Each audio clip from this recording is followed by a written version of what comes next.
siang. Salam sejahtera. Assalamualaikum warahmatullahi wabarakatuh. Alhamdulillahirrabbilalamin. Wassalatu wassalamu ala alimat. Alhamdulillah, kita telah berkumpul di link Zoom untuk kegiatan pada siang hari ini. Selamat datang di acara sosialisasi rekognisi kegiatan mahasiswa Sarjana Terapan Teknologi Rekayasa Multimedia tanggal 26 Mei 2025 hari Senin, live langsung dari Lab Podcast Fakultas Ilmu Terapan. Baik, sebelumnya perkenalkan saya Zura Latifah. Saya moderator dan MC yang akan membantu jalannya kegiatan pada hari ini. Sebelum memulai acara, alangkah baiknya jika kita mulai dengan berdoa sesuai dengan agama masing-masing. Dipersilakan.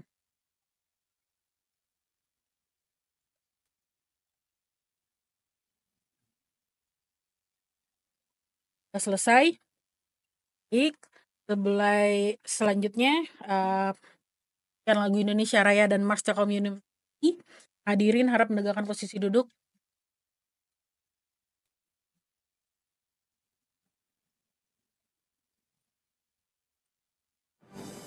Indonesia tanah air, tanah raya, di sanalah aku berdiri, jadi pendukung. Indonesia kebangsaan, bangsa yang tanah air, marilah kita bersatu, Indonesia bersatu. Hiduplah tanahku, hiduplah negeriku, bangsaku, rakyatku semua. Bangunlah jiwanya, bangunlah badannya, untuk Indonesia Raya. Indonesia Raya, merdeka, merdeka, tanahku, negeriku yang ku cinta. Indonesia Raya, merdeka, merdeka, hiduplah Indonesia Raya. Indonesia Raya, merdeka, merdeka, tanahku, negeriku yang ku cinta. Indonesia Raya, merdeka, merdeka, hiduplah Indonesia Raya.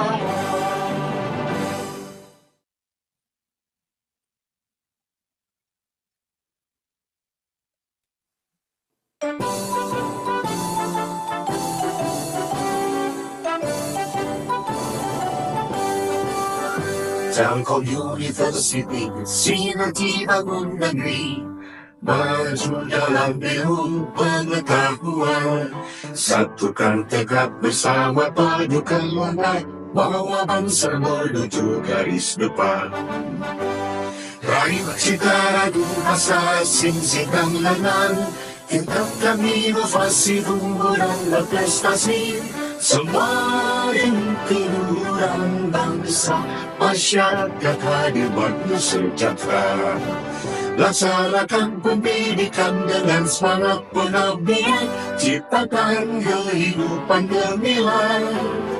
Telkom University, kebanggaan Pertiwi, maju dengan kaya, berperan bagi bangsa, bagi Indonesia, bagi dunia.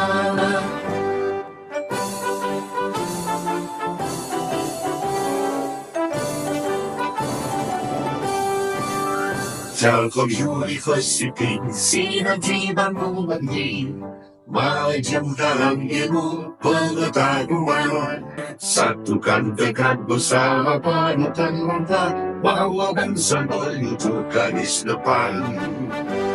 Raih cita raih asa sing-sing dan lengan, tingkatkan inovasi, unggul dan berprestasi, semua demi keluhuran bangsa, masyarakat adil makmur sejahtera.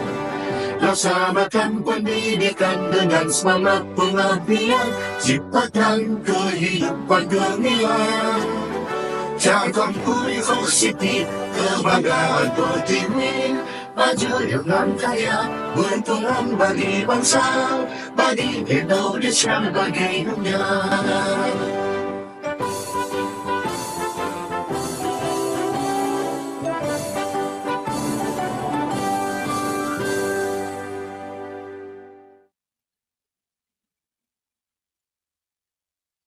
Baik, terima kasih atas perhatiannya. Selanjutnya, oke, kita nggak akan lama-lama lagi ya. Maksudnya ini pembukaan sudah berlangsung. Selanjutnya kita akan masuk ke dalam acara inti kita, yaitu sosialisasi rekognisi kegiatan mahasiswa.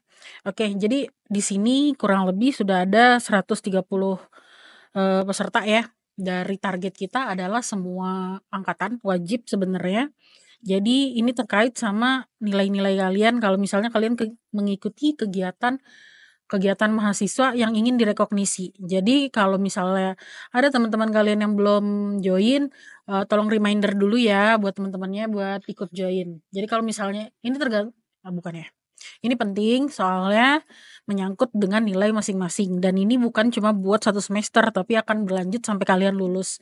Mungkin angkatan atas kalau misalnya memang udah nggak ada rekognisi nggak apa-apa nggak ikut kali ya. Cuman yang apalagi angkatan baru, mahasiswa baru, dan selanjutnya dan semuanya kan pada rajin melakukan kegiatan. So ajak teman-temannya dulu buat join sama kita di online ini. Atau enggak ya paling nanti kalau nanya-nanya langsung ke dosen atau ke kaprodi atau ke staff atau dosen wali disuruh dikasih link aja kali ya. Oke, tidak berlama-lama lagi, telah hadir bersama kita di sini di lab podcast live yaitu Bapak Adi Purna Kurniawan selaku kaprodi yang akan menyampaikan ataupun sekaligus narasumber pada kegiatan pada siang hari ini. Baik, selamat siang Pak Adi. Selamat siang, Mbak. Baik, bagaimana Pak? Sudah siap nih Pak menyampaikan dari yang saya sampaikan sebelumnya? Memang itu kan yang Iya. penting ya Pak? Insya Allah siap. Oke. Sudah tidak sabar. Baik, tidak menunggu lama lagi, waktu dan layar dipersilahkan. Baik. Bismillahirrahmanirrahim. Assalamualaikum warahmatullahi wabarakatuh. Waalaikumsalam. Semangat pagi. Pagi. Oke. Saya anggap yang ada di tempatnya masing-masing menjawab ya. Saya ingin sekali sebenarnya udah lama ingin mengadakan sosialisasi ini karena ada sedikit perubahan tentang rekognisi. Dan tadi sampaikan Mbak Zura, bagi yang belum hadir temannya segera dihubungi, jangan sampai nanti malah ngerepotin nanya-nanya ke kalian yang hadir di sini gitu ya. Karena ini sangat penting sekali dan setiap slide nanti yang akan saya sampaikan itu benar-benar sangat berdampak dengan studi kalian sampai lulus. Langsung aja ya, saya izin share screen ya kalau gitu ya.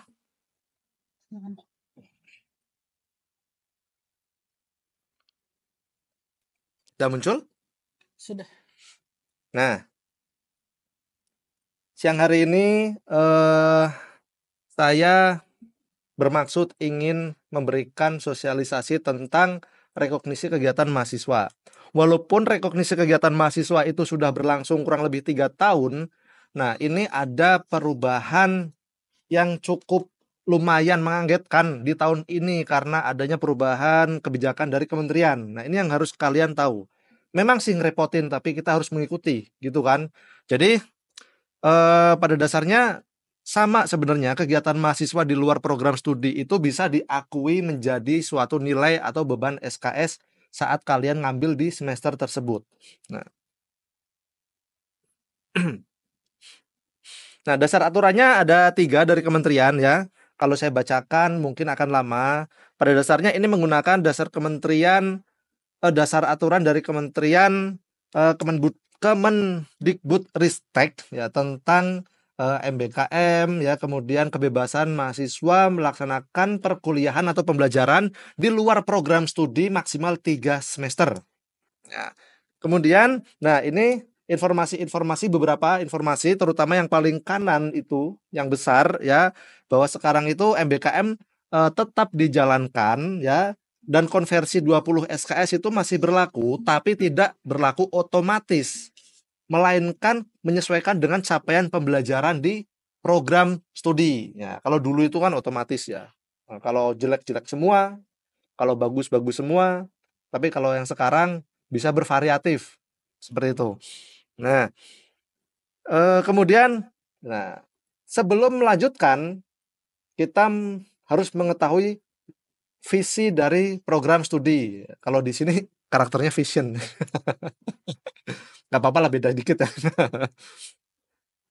Visi Prodi itu menjadi program studi vokasi unggulan berskala internasional yang memadukan keahlian dalam bidang konten, rekayasa multimedia interaktif, dan kewirausahaan. Jadi tahun 2028 visinya itu akan terus berganti setiap 5 tahun menyesuaikan dengan kurikulum. Nah, ada 3 kata kunci yang perlu kalian ingat sebagai mahasiswa TRM. Ya, konten kreator digital, multimedia interaktif, engineering, dan technopreneur. Nah, ini berhubungan dengan profil lulusan. Nah, ini yang perlu kalian benamkan di pikiran sebagai mahasiswa. Ya, nggak harus tiga-tiganya kalian jadi, Pak, saya harus bisa ngoding multimedia interaktif, bikin konten sama tekno. Enggak, ini salah satu aja. Nanti ketika kalian lulus, kalian memiliki salah satu dari ketiga profil ini. Ya, sebagai pengembang aplikasi multimedia interaktif, ini adalah semacam software developer tapi lebih spesifik ke multimedia interaktif. Kemudian yang kedua, konten kreator multimedia digital, ya. Kemudian yang ketiga adalah wirausaha bidang TIK atau technopreneur di bidang multimedia interaktif. Nah, ini kita punya 3 profil lulusan. Nah, kemudian agar kalian lulus, mahasiswa TRM lulus itu harus bisa ke 10 CPL atau capaian pembelajaran lulusan. Nah, CPL ini ada di setiap mata kuliah sebagai target utamanya. Gitu ya. Nah, contohnya nih yang pertama nih, ya. Mampu menerapkan pemikiran logis, kritis, sistematif, inovatif, dan lain-lain. Nah, CPL 01 ini ada di mata kuliah umum. Bahasa Indonesia, bahasa Inggris, kewarganegaraan, kewirausahaan, agama. Nah, itu ada di CPL 1. CPL 2 mampu menunjukkan kinerja mandiri, bermutu, dan terukur. Itu ada di mata kuliah fakultas. Ya, seperti proyek terapan, pengembangan profesionalisme, olahraga, dan magang. Nah, itu adalah mata kuliah fakultas. Nah, kemudian CPL 3 sampai CPL 10 itu adalah CPL-nya program studi yang berhubungan dengan keterampilan khusus dan keterampilan umum sikap dan pengetahuan. Nah, contohnya tuh yang CPL 3 mampu mengembangkan pengetahuan secara mandiri dan terbimbing sesuai dengan perkembangan zaman. Yang CPL 4 mampu menerapkan pemikiran yang ilmiah sistematik berdasarkan IPTEK. CPL 5 mampu memelihara mengembangkan jaringan kerjasama. Ya. Kemudian CPL ke-6 mampu bertindak bersikap profesional sebagai anggota ataupun pimpinan. CPL 7 memiliki pengetahuan dan keahlian membangun konten. Ya, entah itu 2 dimensi, 3 dimensi. CPL 8 memiliki pengetahuan dan keahlian mengembangkan aplikasi berbagai macam platform. CPL 9 mampu mengintegrasikan pengetahuan teknologi dan kewirausahaan berhubungan dengan bisnis TIK. CPL 10 memiliki pengetahuan mengenai standar manajemen proyek perangkat lunak. Nah, ini adalah ini adalah daftar CPL yang harus kalian lulus untuk dapat lulus di Prodi TRM. Nah, basisnya adalah CPL ini. Ya, jadi kegiatan-kegiatan yang mahasiswa lakukan harus berhubungan dengan CPL-CPL yang ada di sini. Gitu ya. Kalau misalkan tidak berhubungan, ya nanti kita bahas selanjutnya. Setelah CPL, nah, bagi mahasiswa Prodi TRM yang ingin mengajukan harus ada syarat umum dulu. Ya. Yang pertama, harus lulus tingkat 1. Semester 1 dan semester 2 mata kuliahnya harus sudah lulus semua. Tidak boleh ada yang mengulang. Gitu ya. Kecuali agama, ya, kecuali agama itu special case karena agama itu non-Islam, agama non-Islam itu dibuka di minimal semester 3 di prodi yang lain. Nah, itu nanti special case. Tapi kalau agama Islam itu dibuka di semester 1, semester 1, semester 2 gitu.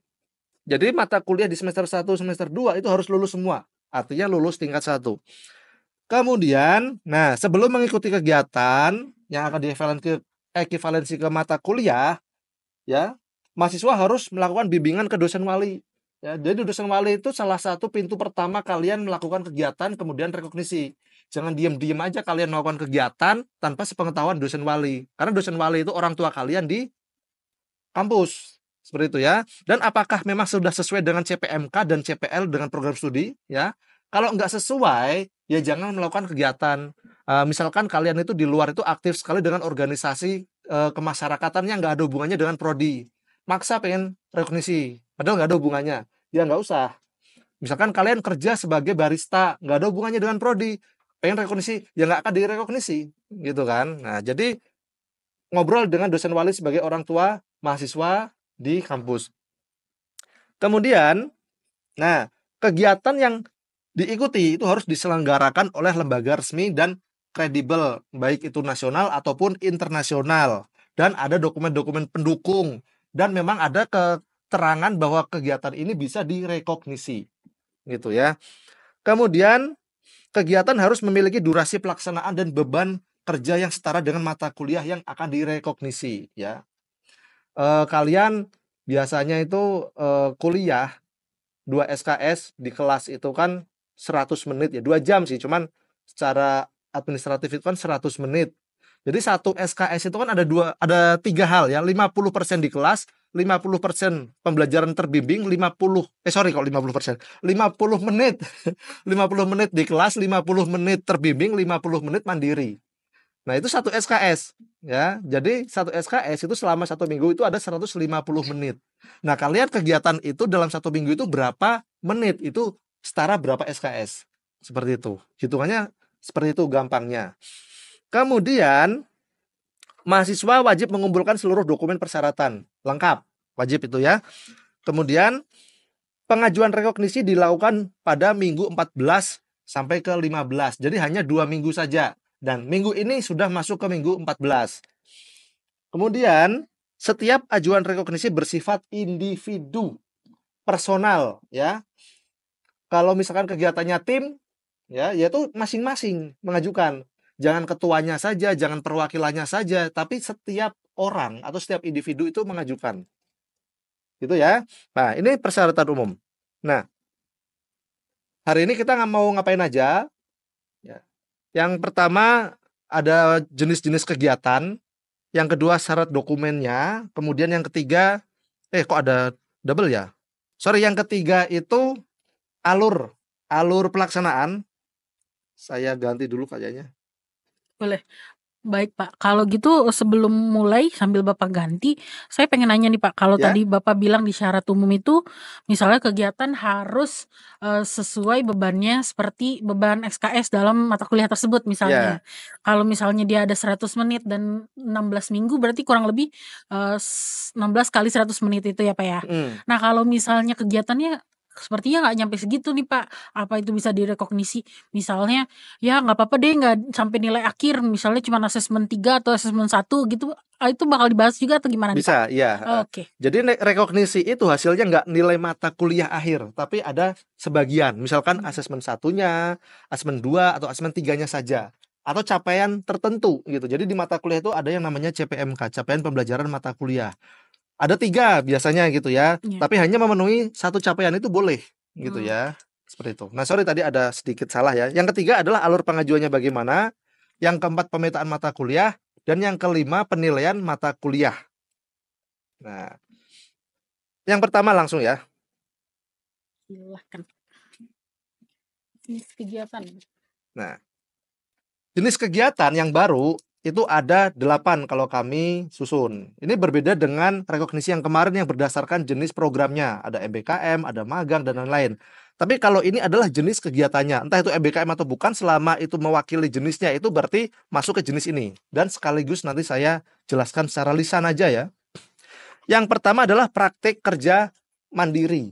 Bentuknya seperti magang. Ya.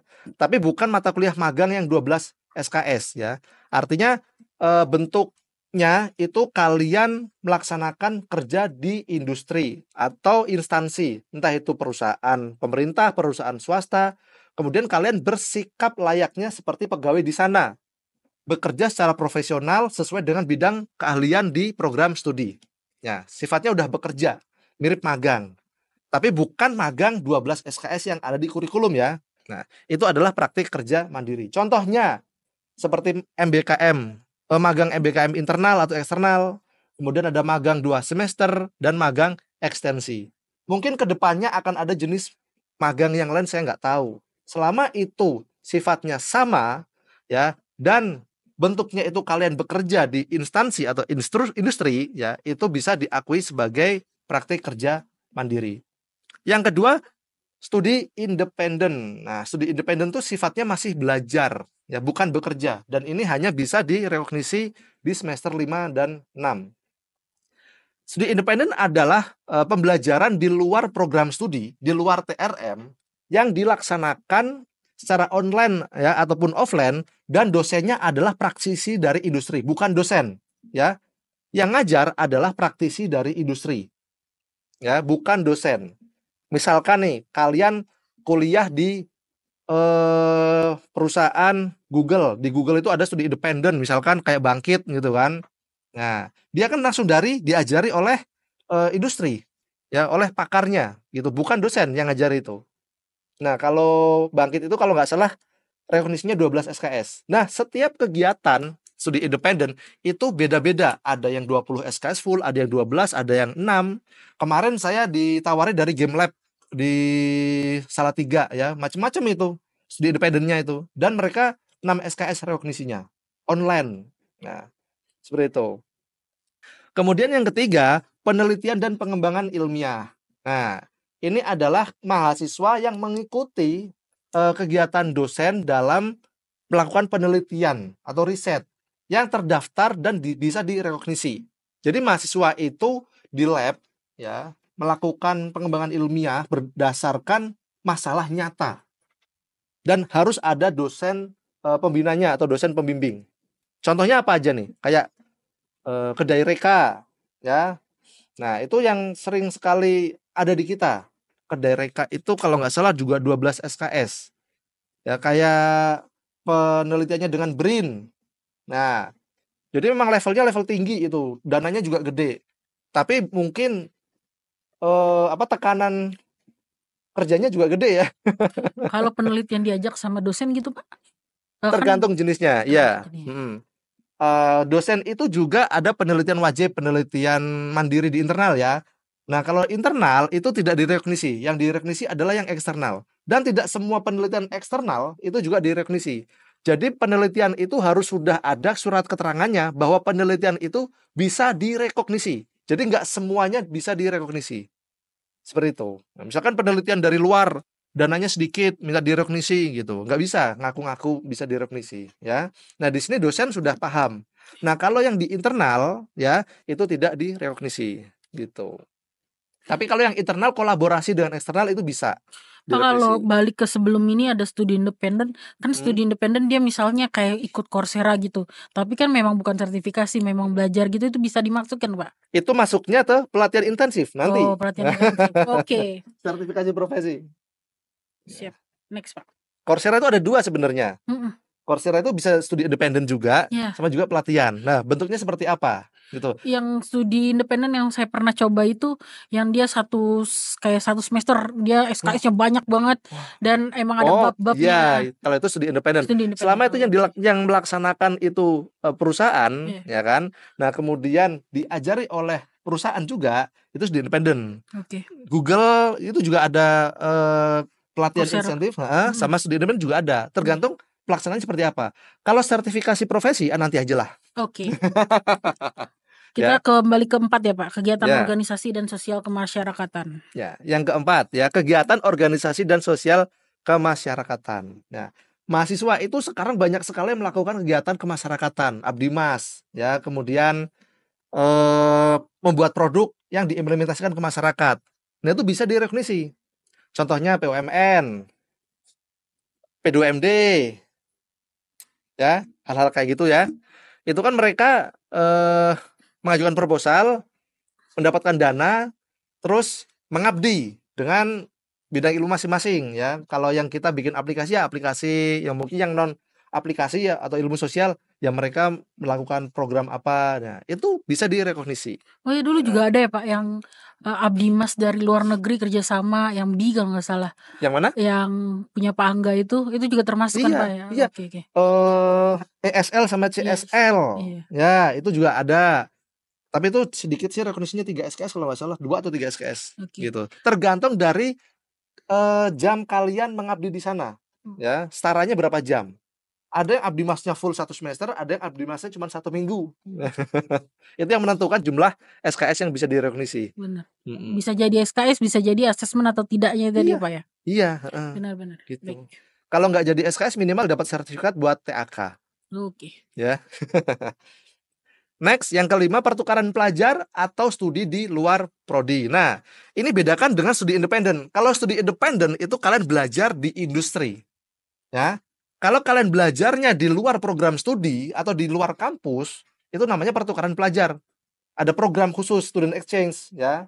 Misalkan kalian mengikuti program student exchange antara TELU dengan ITB gitu kan selama 1 semester gitu ya. Nah, kalian belajarlah di ITB selama 1 semester misalkan pas semester 5 gitu. Nah, itu maksudnya pertukaran pelajar bukan studi independen. Kalau studi independen itu yang ngajari industri bukan kampus. Iya. Gitu. Nah, contohnya yang udah berlangsung ada pertukaran mahasiswa merdeka PMM. Kemudian ada IISMA. Ya, IISMA itu yang internasional. Ya, atau mungkin program-program sejenisnya.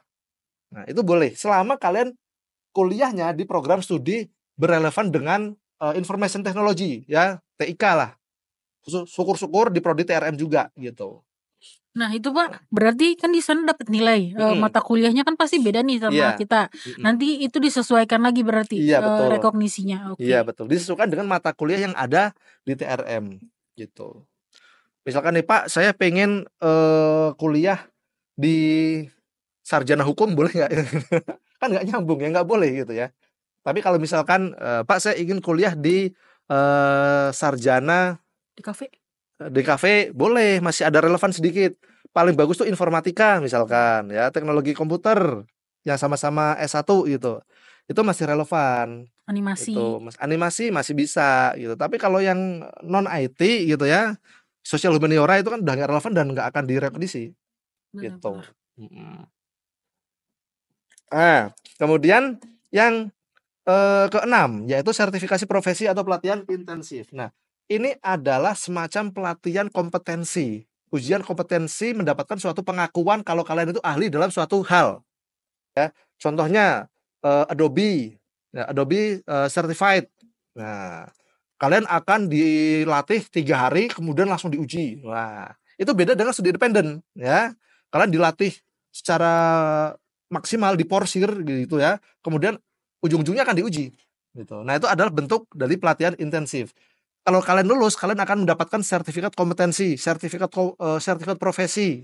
Nah, itu sertifikat itu akan bisa direkognisi sesuai dengan mata kuliah yang relevan. Tapi kalau mata kuliahnya belum diambil, nah kalau mata kuliahnya udah diambil ya nggak bisa. Misalkan kalian mendapatkan sertifikat di semester 8, kalian ikuti Adobe Premiere Pro Certification. Nah, mata kuliah teknik produksi video udah diambil gitu ya. Dan sudah ada nilainya. Udah ada nilainya, nggak bisa direkognisi gitu. Jadi pastikan mata kuliahnya belum diambil. Ini kayak VSGA gitu gimana Pak? Ah, VSGA bisa. Kan VSGA ada yang cuma pelatihan aja tuh, dia nggak dapat sertifikasinya, itu tetap harus sertifikasi. Harus ada sertifikatnya. Pelatihan terus kabur gitu kan. Iya, atau dia memang nggak direkomendasikan untuk sertifikasi gitu ya. Harus ada sertifikasinya. Ya contohnya VSGA itu kan gratis pula itu. Mahal itu kalau bayar. Ya, benar. Atau kalau misalnya dia memang punya uang sendiri, dia pengen sertifikasi sendiri, boleh. Bisa Pak? Oh bisa. Bisa teman-teman. Ya. Nah biaya sertifikasi itu macam-macam ya. Ada yang 300.000, 700.000, ada yang 5 juta, ada yang 8 juta. Tergantung lembaga sertifikasinya Pak. Tergantung lembaga sertifikasi. Bisa nasional, bisa internasional. Ya. Dan lembaganya harus yang kredibel ya, penyelenggaranya ya. Gitu. Kemudian kompetisi. Kompetisi itu kegiatan mahasiswa dalam memperebutkan suatu posisi. Juara 1, juara 2, juara 3, dan finalis. Ya, selama itu bukan memperebutkan posisi, itu bukan kompetisi. Misalkan ya contohnya kayak kegiatan organisasi sosial kemasyarakatan, itu kan kayak BUMN ya, mendapatkan dana tapi bukan memperebutkan posisi. Itu bukan kompetisi. Tapi kalau kompetisi itu rebutan gitu ya, untuk mendapatkan suatu posisi. Nah, contohnya Gemastik, LIDM, Innovillage, dan lain-lain. Kalau kalian ikut kompetisi yang relevan dengan prodi, silahkan. Ya, di luar itu. Di luar yang tadi saya sampaikan. Misalkan tiba-tiba ada kompetensi membuat poster, kompetensi membuat game, aplikasi hardware, silahkan kalian ikuti. Kalau kalian mendapatkan juara ataupun finalis, nah kalian sampaikan ke dosen wali untuk diajukan rekognisi, kan lumayan.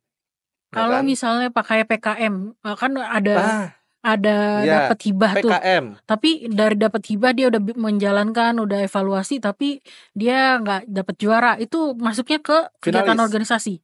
Oh, enggak. Kalau itu memang kegiatannya itu bersifat memperebutkan posisi, itu tetap kompetisi. Oke, walaupun nggak menang dan juara ya. Jadi nggak bisa rekognisi. Oh, finalis pun nggak rekognisi. Bisa. Oh, finalis bisa. Tapi kalau cuma peserta itu enggak.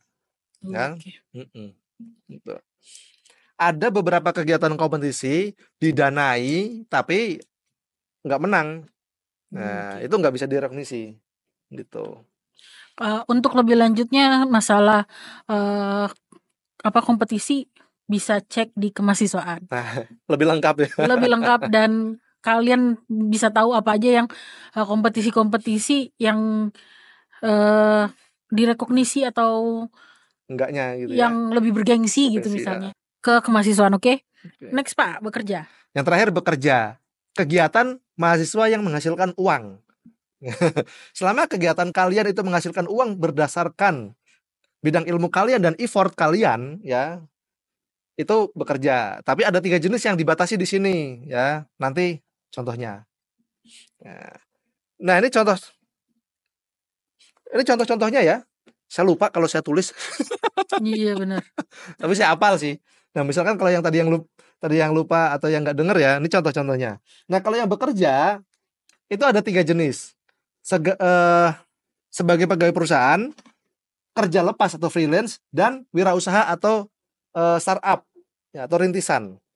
Nah, nanti kalau kalian ingin lihat di sini, lihat di video saja ya, di pause atau kalian screenshot dulu sekarang boleh. Benar. Saya tunggu 5 detik. Di screenshot atau di foto ya. Terserah. 5. Foto. Kan kalau di foto pakai Google udah langsung ada teksnya kan. Bisa langsung disimpan. Atau nanti juga ini bakal kita share di website ya Pak. Dan di pastilah. YouTube hasil rekaman ini ada di YouTube juga. So sebenarnya kalian gak perlu khawatir. Tapi biar lebih paham harus dengerin ini sampai selesai. Oke. Nah, ini syarat dokumen. Ada 7 jenis syarat dokumen. Ya. Yang pertama, formulir pengajuan rekognisi itu wajib untuk semua kegiatan. Yang kedua, surat pengantar kegiatan atau sejenisnya. Jadi, maksudnya gini, setiap kali kalian itu melakukan kegiatan, ya, ada yang ada surat pengantarnya, ada yang enggak. Nah, contoh yang ada surat pengantarnya yang menggunakan dokumen nomor 2 itu adalah praktek kerja industri dan studi independen. Ya, itu pasti ada surat pengantar kegiatan atau sejenisnya. Ada surat permohonan, ada surat penerimaan, pengantar, artinya itu adalah surat perintah agar kalian melakukan kegiatan tersebut. Gitu ya. Kemudian yang ketiga, surat keputusan kegiatan atau sejenisnya. Nah, contohnya adalah penelitian pengembangan ilmiah dan kegiatan organisasi sosial kemasyarakatan. Nah, biasanya SK itu bentuknya pemilihan ya. Apa itu namanya? Disortir. Nah, kemudian setelah disortir, diputuskan. Yang melanjutkan kegiatan adalah ini, dan ini. Nah, harus ada nama mahasiswanya ya? Ya, harus ada nama mahasiswa. Gitu ya. Nah, jangan ngaku-ngaku lah gitu. Nah, kemudian yang keempat adalah surat penugasan dan sejenisnya. Nah, ini ada di jenis kegiatan pertukaran pelajar dan kompetisi. Ya, biasanya ada surat penugasan. Ya, silahkan kalian mengikuti kompetisi ini. Ya, silahkan kalian studi exchange di kampus ini. gitu. Ini yang ngeluarin suratnya dari kemahasiswaan tadi ya Internal, Pak? Oh, internal internal. review. Kalau kompetisi dari kemahasiswaan gitu Iya, kan. Kalau apa tuh PUMN biasanya dari kemahasiswaan juga. iya. Kalau magang itu dari LKM ya. Hmm. Gitu. Jadi unitnya beda-beda sih. Kemudian laporan nilai kegiatan ya nomor 5 ya. Itu ada di hampir mayoritas kegiatan. Praktek kerja industri, studi independen, penelitian pengembangan ilmiah, kegiatan organisasi sosial kemasyarakatan, dan studi exchange. Nah, kalau studi exchange itu bentuknya itu bukan laporan nilai, tapi transkrip nilai, itu sama aja. Ya, jadi setelah kalian melakukan kegiatan, kalian akan mendapatkan nilai. Ya, mendapatkan nilai yang udah ada angkanya itu. Biasanya itu range-nya 1 sampai 100. Ya, tapi biasanya bagus-bagus sih, 90 lebih Benar-benar. gitu ya. Itu kenapa yang sertifikasi profesi dan pelatihan nggak masuk Pak? Atau dia punya penilaian sendiri? Iya, Oh, jadi kalau sertifikasi profesi itu bentuknya sertifikat biasanya. Ya, bentuknya adalah sertifikat. Memang ada beberapa yang udah ada nilainya, tapi kan kita nggak bisa memastikan gitu kan. Ada yang ada nilainya, misalkan kompetensi ini mendapatkan nilai 85, tapi tidak semua sertifikasi kompetensi atau pelatihan itu ada nilainya. Jadi benar-benar. biasanya sertifikat. Kalau sertifikat pasti. Nah, itulah sertifikat yang diajukan Nah, gitu. dari sertifikat itu yang akan mengatur nilainya itu berdasarkan dosen Ada, wali dan iya, lain-lain. ada Oke, formulanya nanti siap. gitu Nah, ya. itu Pak kan sertifikat kata Bapak tadi ada yang dia udah ada nilainya misalnya A atau B atau di 90, 100 atau ada juga sertifikasi yang dia sudah tersertifikasi gitu aja ya Pak ya. Yang kayak dia udah lulus berarti gitu. Iya, kalau Oh. sertifikasi kompetensi itu kan nanti langsung dinilai dengan capaian mata kuliahnya. Oh, oke. Misalkan nih kayak tadi tuh sertifikasi Adobe Premiere akan diajukan atau rekognisi ke teknik produksi video. Iya. Nah, sesuai nggak? Sesuai dong kalau mata kuliah itu. Iya. Tapi kalau pemrograman game kan nggak sesuai, ya kan? Benar. Maka tidak memenuhi CPMK di situ. Oke. Gitu, ya. Nah, kemudian ya tadi ya, kemudian ada laporan akhir kegiatan. Nah, laporan akhir kegiatan itu setiap kegiatan itu ada yang mendapatkan atau membuat laporan akhir, ada yang enggak. Contoh yang ada laporan akhir itu ada di praktek kerja industri dan kegiatan organisasi sosial masyarakat. Nah, Penelitian kenapa nggak masuk Pak? belum tentu. Oh, Ya, penelitian itu ada laporan akhir, tapi sifatnya privasi oleh dosen pembinanya. iya. Ada yang terpublish, ada yang enggak. Jadi saya nggak maksa. Bisa jadi kayak ini ya Pak, kayak jurnal atau apa conference gitu Nggak biasanya. perlu. Nggak perlu ya. Nggak perlu. Oke. Ya. Yang penting ada nilai dari pembinanya, dosen pembimbing atau pembina, itu udah cukup untuk jenis penelitian gitu. Oke. Nah, sekarang yang 7 tadi sertifikat kegiatan ya. Nah, ada studi independen, penelitian, pengembangan, sertifikasi profesi dan kompetensi. Itu ya. Nah, untuk yang bekerja ada sendiri nih, syaratnya beda-beda berdasarkan statusnya. Nah, kalau yang pegawai perusahaan harus ada surat pengangkatan pegawai. Entah itu kontrak atau tetap ya, atau outsource, harus ada surat pengangkatan bahwa si A ini adalah pegawai perusahaan ini ya. Kemudian formulir penilaian atasan langsung ya. Jadi selama kalian kerja tuh respon atasan itu bagaimana menilai kalian. Kemudian slip gaji selama 3 bulan terakhir. Buktikan mau bentuknya video, mau bentuknya slip gaji, mau bentuknya rekening koran, yang penting valid. Jangan ngarang-ngarang. Ya, kemudian yang freelance itu kan fleksibel ya, tapi freelance itu ada semacam bukti yang mengikat, yaitu perjanjian dengan si klien tentang proyek yang dilaksanakan ya, dan bukti pembayaran dengan klien-klien yang sudah dilaksanakan itu selama 6 bulan terakhir. Contohnya seperti inilah. Freelance itu dari bulan Januari ada proyek, bulan 2 nggak ada, Februari nggak ada, Maret nggak ada, April ada banyak, Mei ada banyak. Nah, yang penting selama 6 bulan terakhir di semester itu ya, itu nanti akan menjadi rata-rata gaji per bulan. Gitu ya. Nah, kemudian ada surat serah terima dengan mitra. Nggak usah formal ya, artinya berbasis online juga boleh ya, email juga boleh. Artinya ada penyerahan hasil produk itu dengan mitranya. Bisa Gitu. jadi invoice gitu nggak sih Pak? Invoice boleh ya. Tinggal kalian nanti buktikan aja dengan dosen wali atau tim rekognisi. Nah, kemudian status wirausaha mandiri atau rintisan atau startup. Nah, di sini untuk yang berwirausaha atau yang memiliki startup harus memiliki surat izin usaha minimal level kecamatan. Syukur-syukur kalau udah PT ya. Nah, kalau udah PT kan mahal ya. Kalau level kecamatan gratis sih gitu. Kemudian ada laporan usaha 6 bulan terakhir. Nah, Pak, kalau rugi gimana gitu? Berarti kalian gagal nggak memenuhi capaian pembelajaran mata kuliah. Ya kalau rugi ya nggak direkognisi. Jangan sampai rugi lah ya gitu.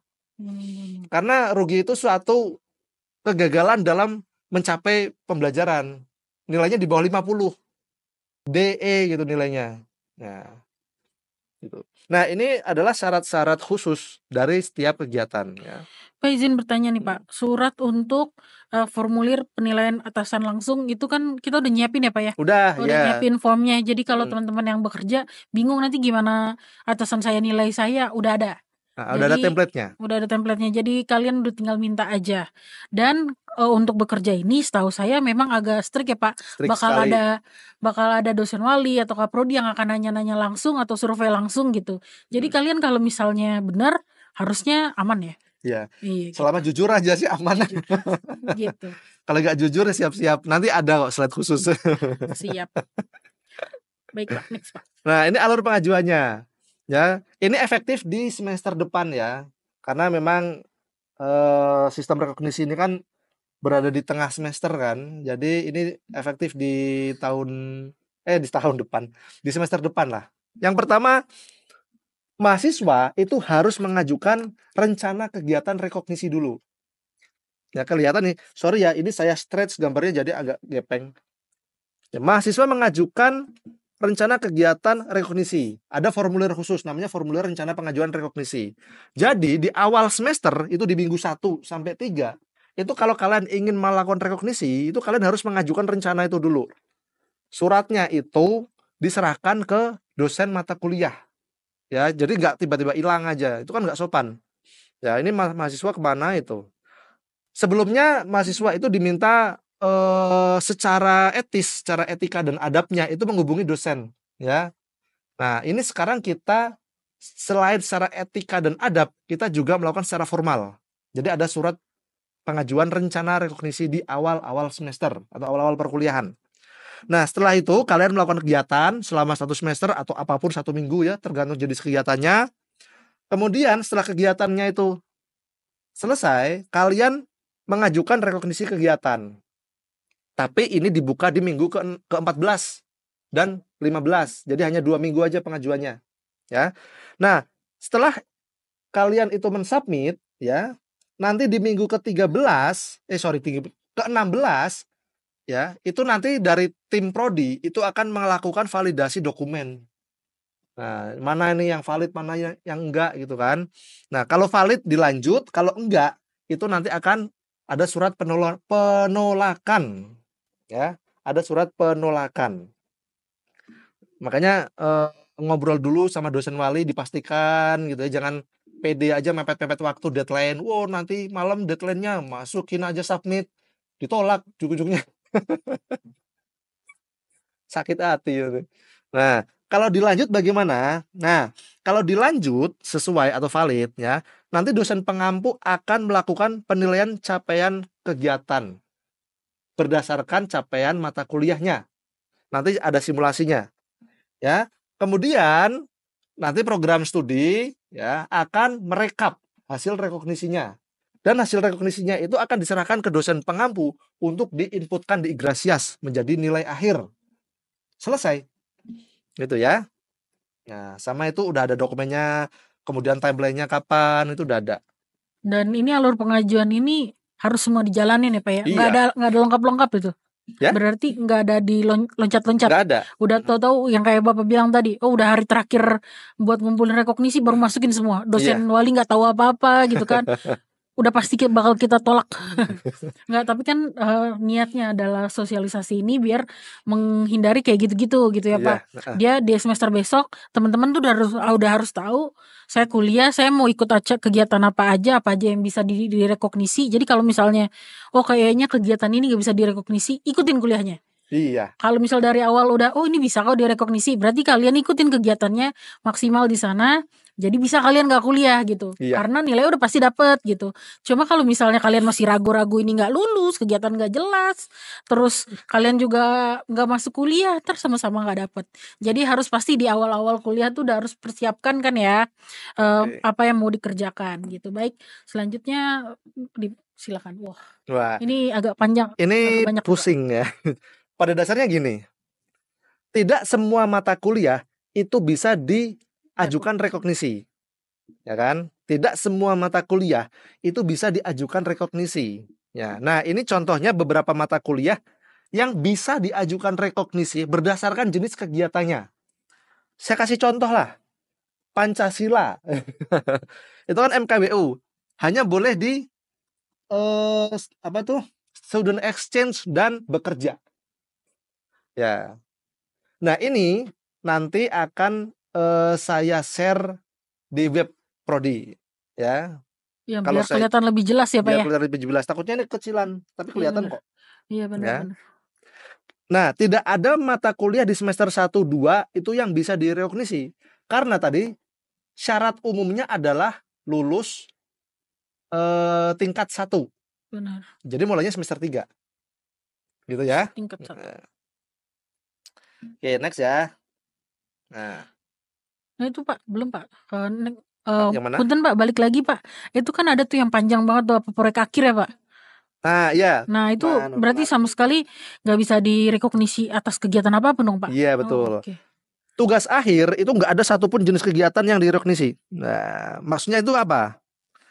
Rekognisi di sini adalah mengambil nilai mata kuliah ini berdasarkan nilai kegiatan, gitu kan?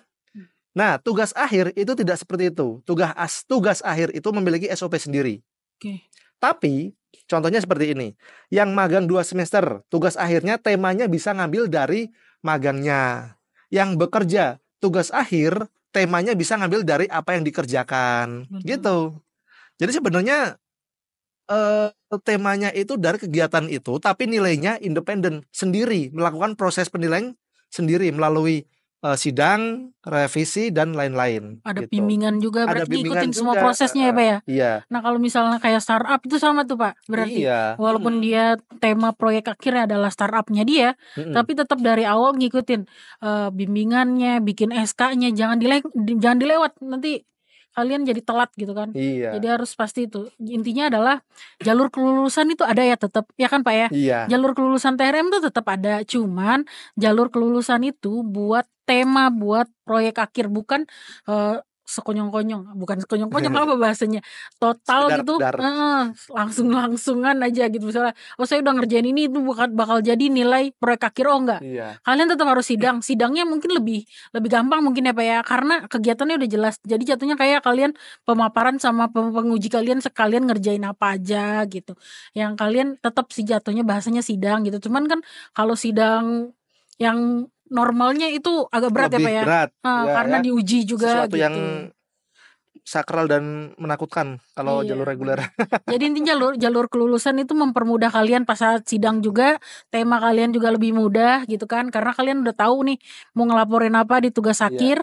Jadi di kegiatan ini kenapa nggak direkognisi? Ya karena itu ya, bukan nilainya langsung nilai kegiatan langsung jadi nilai TA, enggak. Ada TA SOP-nya tuh sendiri. ada SOP-nya sendiri, dia mata kuliah khusus jatuhnya. Oke. Nah nyampe situ sih Pak kalau saya nanyanya. Selanjutnya Pak. TA itu disebut mata kuliah eksepsi, mata kuliah Eksepsi. pengecualian. Sama kayak magang ya Pak ya? Magang juga. Tapi kalau magang masih ada syarat berlaku lah gitu. Masih ada sedikit kebijakan kalau magang. Benar-benar masih agak lebih longgar. Longgar. Tapi kalau TA nggak longgar sama sekali. Benar-benar. Dan berlaku semua setel-U itu. Setel-U sefakultas. Kecuali ada kecualinya lagi nggak Pak? Kalau misalnya dia yang jurnal itu Pak, jurnal ilmiah, dia tetap melaporkan ya? Itu kebijakan prodi. Oke. Jadi ada yang jurnal ilmiah itu tetap diminta sidang, ada juga yang non sidang, tapi tetap dokumen-dokumen sidang harus dibuat. Benar. BAP sidang lah. Dan dia tetap dari awal tuh tetap bimbingan, karena bimbingan buat bikin jurnal juga tetap harus bimbingan.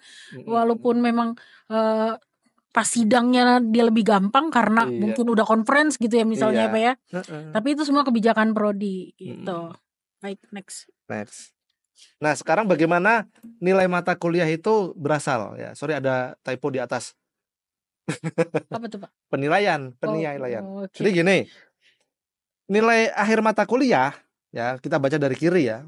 Nilai akhir mata kuliah itu berasal dari dua hal, yaitu nilai kegiatan dan nilai CPMK atau nilai capaian pembelajaran mata kuliah. Ya. Nah, kemudian nilai kegiatan itu dari mana? Dari dokumen kegiatan seperti sertifikat, laporan nilai, nah itu kan dokumen kegiatan. Dan formula nilai jika tidak memiliki laporan nilai. Contohnya cuma punya sertifikat. Nah, itu adalah formula nilai. Gitu ya. Jadi pilih salah satu antara dokumen kegiatan atau formula nilai. Nah, CPMK itu diambil dari BAP ekivalensi yang diisi oleh dosen pengampu dan asesmen CPL yang diisi oleh mahasiswa di formulir pengajuan rekognisi di web prodi. Nah, itu ada asesmen CPL. Ya, nanti ada contohnya. Ya. Contohnya seperti inilah. Ini adalah dokumen kegiatan sebagai dasar penilaian yang ini, nilai kegiatan. Diambil dari mana? Kalau praktik kerja industri dari laporan nilai ya. Nah, itu laporan nilai itu kayak praktik kerja industri, studi independen, penelitian, kegiatan organisasi itu ada laporan nilainya. Pertukaran pelajar itu dari transkrip nilai ya. Sertifikasi profesi kompetensi itu sertifikat ya. Kalau bekerja itu dari nilai atasan dan gaji, freelance itu rata-rata gaji per bulan, wirausaha itu laporan omset minimal 3 bulan. Nah, itu adalah dokumen penilaian dari jenis kegiatannya. Ini ya dokumen kegiatan. Nah, kalau formula nilai bagaimana? Contohnya kompetisi. Kompetisi itu sertifikatnya itu nggak ada nilainya. Juara 1 nilainya 100, juara 2 nilainya 80, nggak ada. Nah, kita membuat formula. Kalau kalian itu juara 1 level internasional, ya maka dapat 100 nilainya untuk nilai kegiatan. Nah, kalau finalis internasional 85. Kalau finalis regional itu 75. Nah, bedanya apa? Internasional, nasional, dan regional. Dan lokal sih, ada satu lagi lokal. Tapi lokal nggak direkognisi. Internasional itu diikuti oleh berbagai macam negara, minimal dua negara. Ya, kalau nasional itu diikuti oleh minimal 2 provinsi, ya, provinsi Jabar sama DKI Jakarta gitu. Kalau regional itu masih di dalam provinsi, jadi antar kota di dalam provinsi. Bandung, Tasikmalaya, Sukabumi, Cirebon. Nah, kalau kalian ikut kompetensinya di Cirebon dan pesertanya itu hanya level Jabar, berarti maksudnya regional. Nah, kalau lokal itu masih dimasuk kota madya, gitu ya. Oke. Kampus Nanya nih ITB. Pak, kayak misalnya itu tuh Pak, finalis internasional 85, kan kita hanya 85,01 ya Pak. Heeh.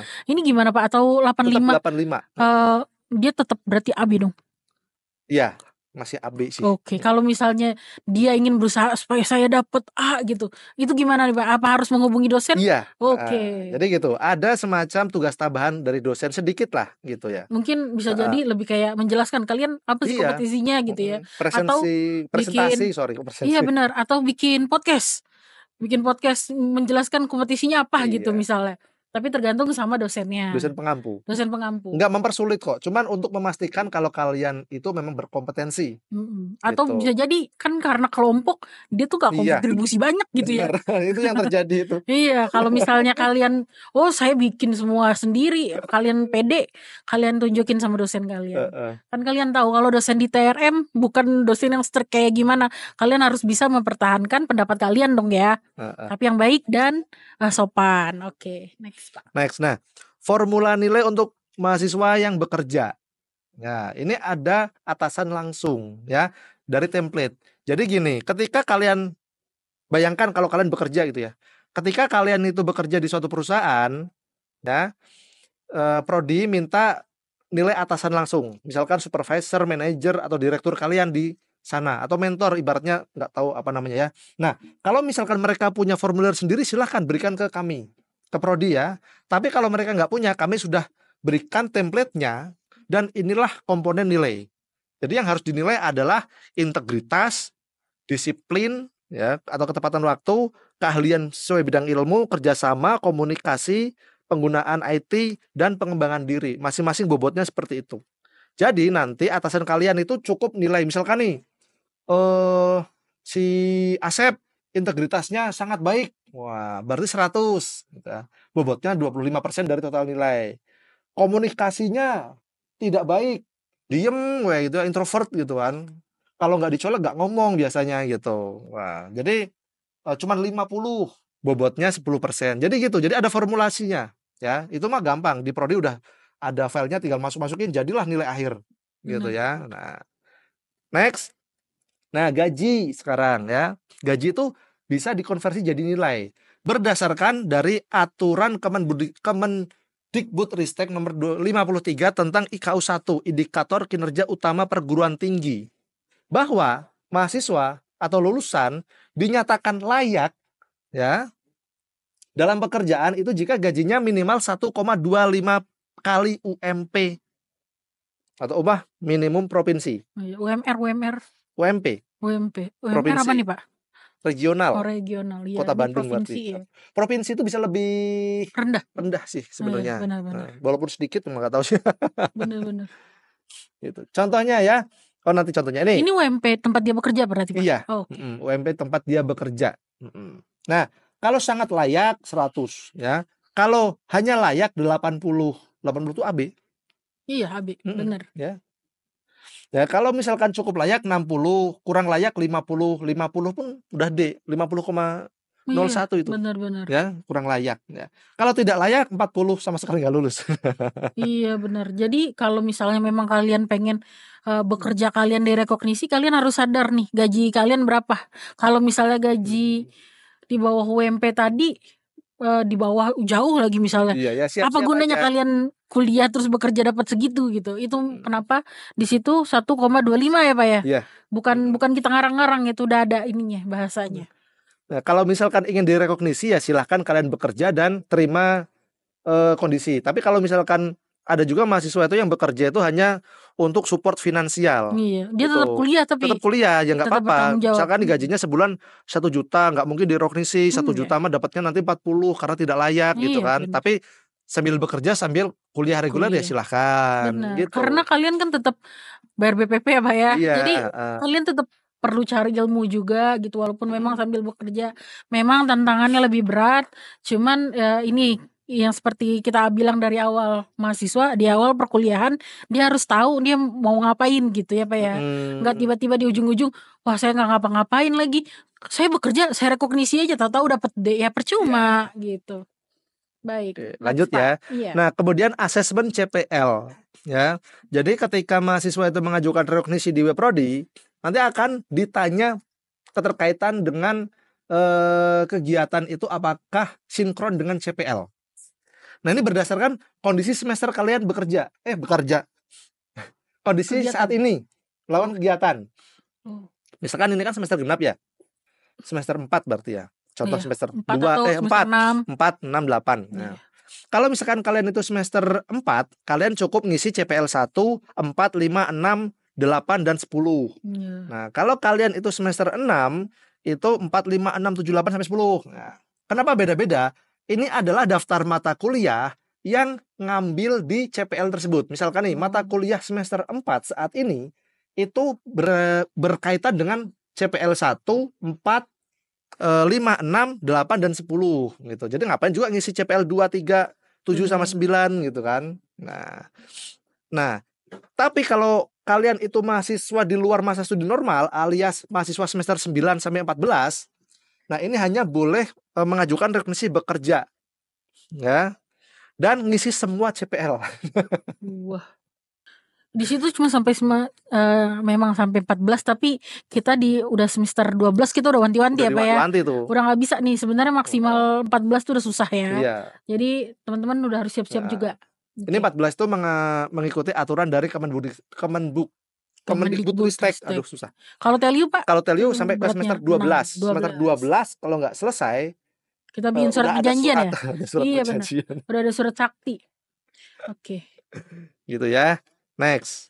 Nah, nilai akhir itu tadi berdasarkan nilai kegiatan dan nilai CPMK. Tapi masing-masing itu ada bobotnya berdasarkan jenis kegiatannya. Misalkan nih, nilai kegiatan udah dapat 80.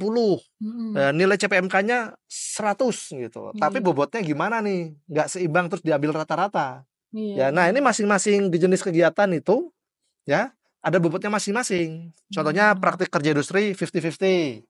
Studi independen 60%, 40%. Jadi banyaknya di nilai kegiatan. Kalau yang banyaknya di CPMK itu ada penelitian, pengembangan dan kegiatan organisasi. Nah, itu banyaknya di CPMK Masyarakat, iya. ya.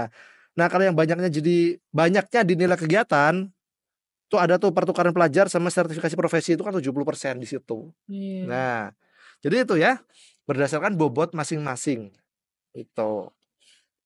Oke, kita simulasi ya. Wah, Berapa? Wah, udah sejam ya. nggak Nggak apa-apa Pak. kerasa ya. Tentu Boleh saja izin Pak. minum dulu ya. Boleh kita istirahat dulu. Ini teman-teman dari hasil penjelasan Pak Adi tadi, teman-teman bisa udah mulai kira-kira atau ada yang pengen ditanyain, saya udah ngelakuin ini, atau saya mau ngelakuin ini, kalian bisa tanyain, kalian tulis dulu, nanti di sesi tanya jawab baru ditanyain, oke? Sekarang kita lihat di simulasinya dulu. Tapi ini Iya. simulasinya hanya 3 jenis. Oke, Minimal simulasinya nggak semuanya. mahasiswa bisa mengetahui bagaimana cara menghitungnya gitu ya. Iya. Jadi teman-teman tuh bisa tahu saya dapat nilai ini dari mana, bukan sekedar dari dosen ngasih nilai segini karena dosen maunya segitu, enggak. Ada penilaiannya, oke. Jadi ini supaya teman-teman tahu dapat nilai rekognisi itu dari mana gitu. Oke ya. Yang pertama praktik kerja mandiri dulu. Nah, ada mahasiswa mengajukan rekognisi kegiatan magang 2 semester. Nah, katakanlah nilai pembimbing lapangannya itu 92. Biasanya emang bagus-bagus ya. Tapi ada juga yang ini 40. Karena dia nggak datang-datang kayaknya Pak ya. Kalau Ada. kalau dari industri mah kalau misalnya dia datang dan dia ngerjain mah orang industri baik-baik. Baik-baik ya. Karena mereka kan nggak ngegaji gitu dan Iya. dapat tenaga kerja gratis gitu Free gitu ya. jatuhnya. Tapi emang biasanya bagus-bagus. Iya, Katakanlah ini benar. 92 gitu ya. 92. Biasanya 90 ke atas sih gitu. Tapi kalau 100 kayaknya enggak sih. Iya benar-benar. Ya, kemudian dosen itu melakukan nilai ekivalensi. Jadi ada dokumennya kalau nilai ekivalensi CPMK ya. Dan ini hanya ada di dosen. Contohnya nih untuk mata kuliah pengembangan profesionalisme. Pengembangan profesionalisme itu ada 3 CPMK ya. Oke. Mahasiswa mampu memahami makna profesional secara utuh ya. Kemudian yang kedua, mahasiswa mampu memahami dan mengimplementasikan sikap beretika. Mahasiswa mampu memahami dan mengimplementasikan tata cara komunikasi. Jadi ada 3. Nah, kemudian dari laporan akhir magang itu ya, dan jenis kegiatan di magang itu dan semua dokumen yang dikumpulkan mahasiswa kira-kira relevan nggak dengan capaian pembelajaran itu, gitu ya. Contohnya nih, yang CPMK 1 bobotnya 30, CPMK 2 bobotnya 30, CPMK 3 bobotnya 40%, gitu ya. Nah, yang CPMK 1, 2 oke lah relevan, dapatlah 100 sama 100 gitu ya. Nah, kemudian yang yang CPMK 3 kurang relevan, ya sedikit relevan lah, relevan saja. Jadi ada 100, 80, 60, 50 sama 40 yang nggak relevan sama sekali, yang kayak tadi tuh ya, kegiatan tapi di mata kuliah apa tadi tuh saya contohin nggak relevan sama sekali, nilainya 40 gitu kan. Iya. Nah, kalau ini cukup relevan tapi nilainya 80. Nah, sehingga dihitung dari nilai ekivalensi CPMK dan bobot masing-masing CPMK, dapatlah nilai mata kuliahnya adalah 92 juga gitu ya. Kebetulan 92 juga gitu. Nah, kemudian Nah, udah dapat tuh nilai pembimbing lapangan 92, nilai CPMK 92. Kita lihat bobotnya berarti ya langsung ya, Pak. iya langsung bobotnya. Oke, Nah, kita lihat bobotnya. bobotnya contohnya di tadi pengembangan profesionalisme kan, Iya. di baris kedua kan 92 sampai 92. Iya. Nah, contohnya itu kan kalau magang 2 semester rekognisinya itu kan paket di semester 8. Ada olahraga, ada pengembangan profesionalisme, ada proyek terapan, manajemen proyek dan bahasa Inggris. Oke. Nah, yang relevan kayaknya pengembangan profesionalisme sama proyek terapan 100. Iya. Manajemen proyek 95. Yang nggak nyambung mungkin olahraga gitu ya. Nah, nggak relevan nih. Jadi nilainya kecil CPMK. Gitu ya. Nah, sehingga dengan bobot tadi di depan, bobot yang ini ya. Ya ini kan, kalau praktik kerja industri kan 50-50 ya. Iya, benar. Nah, dapatlah ini masing-masing nilai akhir mata kuliahnya. Nilainya jadi beda-beda nih Pak, Beda-beda. walaupun asalnya sama ya. Iya. Karena CPMK tadi udah beda-beda. Jadi kalau misalnya dulu kalian direkognisi satu nilainya sama semua di satu semester ya Pak. Iya. Itu bisa sama semua. Tapi kalau sekarang itu beda nilai CPMK-nya karena ada pengaruh dari nilai CPMK tadi. Betul. Oke. Kalau dilihat selama nilai pembimbingnya bagus, kayaknya bakal bagus sih. Bener. Karena kan memang nilai CPMK sih mostly nggak terlalu ini ya Pak Iya, ya. tergantung bobotnya tadi kan. Tergantung bobot.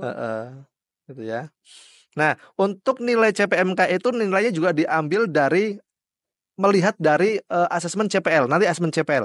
Sebenarnya kalau asesmen CPL itu untuk melihat kegiatan kalian secara naratif. Kalian menjelaskan di formulir Google formulir di web. Google Form. Mm-mm. Jadi contohnya gini. Misalkan nih, yang ketiga nih, mahasiswa mampu memahami dan mengimplementasikan tata cara komunikasi, kolaborasi, dan keterampilan kerja yang baik. Dosen ini mungkin nggak ada pandangan atau kurang paham tentang apa yang kalian kerjakan di sana, di magang. Dokumen laporannya juga belum jelas gitu kan. Kemudian laporan nilainya juga belum jelas, belum menjawab. Kemudian dosen akan melihat asesmen CPL yang kalian jawab. Ternyata kok bagus gitu kan. Nah, oke, berarti dinaikkan nilainya menjadi misalkan 80. Intinya karena nilai CPMK itu yang ngisi kan dosen. Iya. Dosen itu ini tahu gimana kerjaannya kan, pasti dosen nanya misalnya sama mahasiswanya. Tapi kalau misalnya mahasiswanya banyak kan rame tuh. Rame banget, repot banget. Jadi dosen bisa lihat dari hasil Google Form ya Pak ya. Udah ada pertanyaan di sana. Oh, ini anak pintar nih ngejelasinnya, dia tahu apa yang dia kerjain. Jadi dosen ngambilnya dari situ. Oh, jawabannya bagus, nilainya 80. Ini jawabannya ngasal ini, udah 60 lah. Atau bahkan 50. Atau dia bisa jadi jawabannya, ya bagus, saya senang kerja di sana. Aduh, itu anak S1 masa jawabnya kayak gitu. Harus belajar lagi berarti. Iya. Oke, sampai sini bisa dipahami kan? Bisa. Nah, jadi nilainya beda-beda kan, variatif. Tapi rata-rata nilainya A, cuman olahraga yang nilainya AB. Iya benar. Kalaupun masih mau nilainya A, hubungi dosen olahraganya. Siapa tahu memang kalian. Iya, kalau itu saya nggak menjamin bakal dikasih tugas tuh. Kalau misalnya kalian udah ngehubunginnya di akhir, tentu saja susah ya. Kalau misalnya dari awal, Pak, kalau misalnya saya ada kegiatan ini, saya mengikutin, misalnya saya kirimin video atau saya ngerjain tugas, siapa tahu bisa gitu. Contohnya olahraga nih, Pak, gimana caranya agar saya bisa mendapatkan A? Yuk kontak coba dosen pengampunya, minta tugas. Nah, tugasnya lari 5 kilometer. Videoin gitu kan, atau ada Strava gitu misalnya. Kan kita nggak tahu, tergantung dosen bakal nilai sesuai sama CPMK-nya beliau ya Pak ya. Iya, tapi itu wewenang dosen ya, jadi saya nggak bisa maksa. Benar. Dengan bawa-bawa nama kaprodi atau janganlah ya.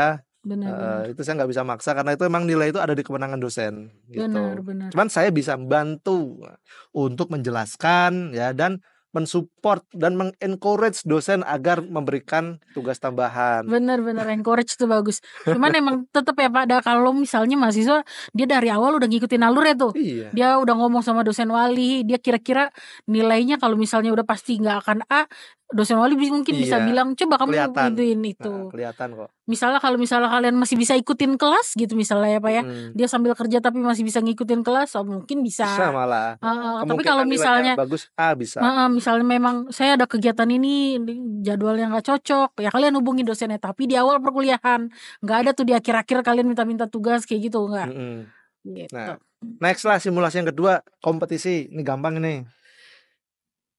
Ya, mahasiswa mengajukan rekognisi kompetensi pada tingkat nasional sebagai juara 2.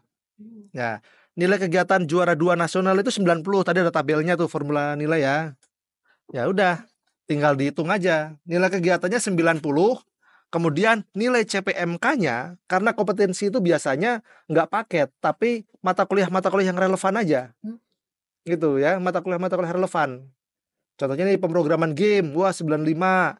Virtualisasi realitas 80, jaringan pelanggan bisnis TIK ya, kemudian 60. Misalkan ini kompetensi di bidang startup membuat aplikasi gitu kan.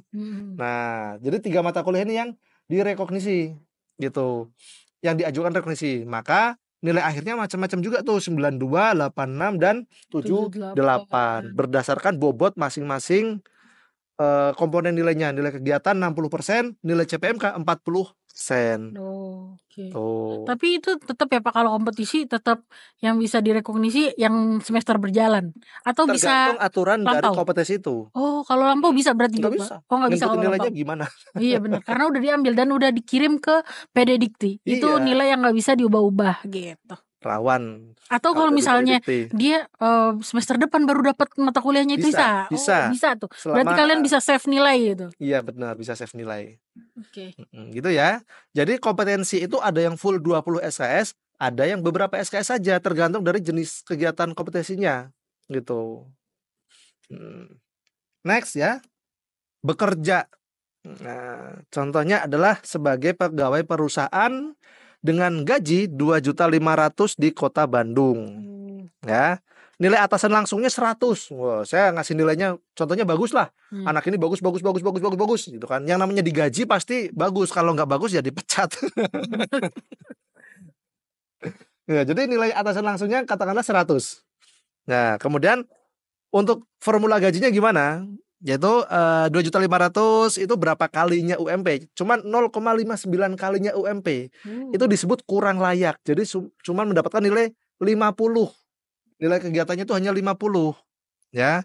Nah, kemudian nilai kegiatannya itu tadi dari dua ya, dari nilai atasan langsung dan dari gaji. Nah, atasan langsung itu bobotnya 25%, gaji itu 75%, sehingga nilai kegiatannya 62,5 nilai kegiatan. Itu masih C ya, Pak?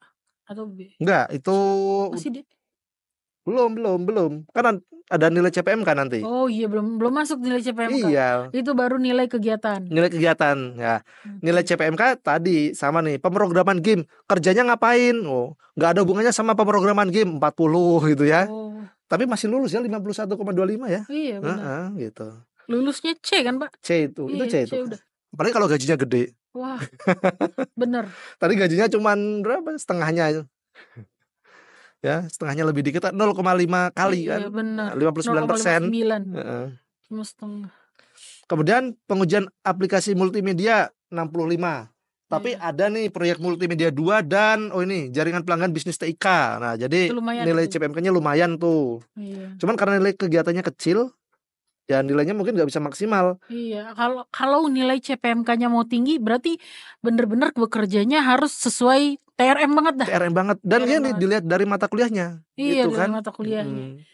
Kalau misalnya memang kan kita tahu kalau misalnya studio game atau studio animasi yang memang masih kecil-kecil, mungkin emang gajinya masih kecil gitu ya. Tapi kan itu TRM banget, nilai CPMK-nya mungkin bisa tinggi. Iya. Jadi mungkin kalian masih bisa dapat B gitu ya. Iya.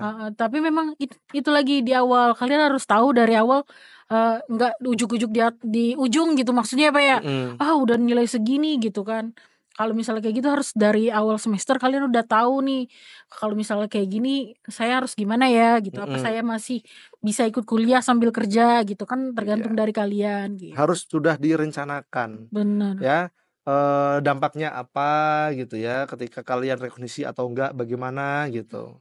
Karena ada juga mahasiswa itu sekelas itu nggak pernah ketemu di kelas karena rekognisi terus. Iya benar. Gitu.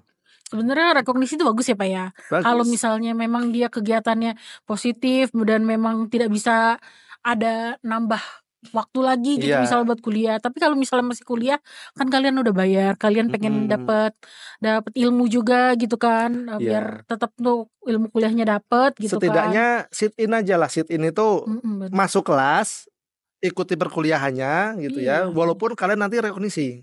Setidaknya mendapatkan materi di kelas tersebut, ilmunya gitu. Walaupun nggak ngerjain asesmen misalnya, nggak apa-apa. Yang penting kalian dapat ilmunya, tuh nilainya udah ada dari nilai rekognisi gitu. Jadi ketika nanti kalian itu ditanya waktu ngelamar kerja ya, ini di transkrip nilai kalian ada mata kuliah PBO nih. Belajar apa nih PBO gitu? Wah, saya nggak tahu Pak, saya rekognisi gitu. Itu kan menjadi suatu anomali. Iya benar, udah gitu industri nggak ngerti rekognisi apaan gitu. Yang mereka tahu nih di transkrip ada mata kuliahnya. Jadi kalian mahasiswa juga harus tahu gitu, maksudnya walaupun kalian rekognisi, kalian harus tahu mata kuliah tentang apa, belajar apa gitu. Ya. Oke, nah ini saya ingin memberikan beberapa hal atau warning dalam mengajukan rekognisi. Apa aja nih? Warning. Ya. Jangan coba-coba. Formular pengajuan rekognisi tanpa tanda tangan dosen wali itu langsung ditolak. Iya benar. Langsung ditolak ya. Mau kalian minta maaf, mau minta susulan, mau minta apa. Iya benar. Itu hal yang dasar itu loh. Orang tua kalian di kampus itu adalah dosen wali. Kok kalian abaikan itu? Iya.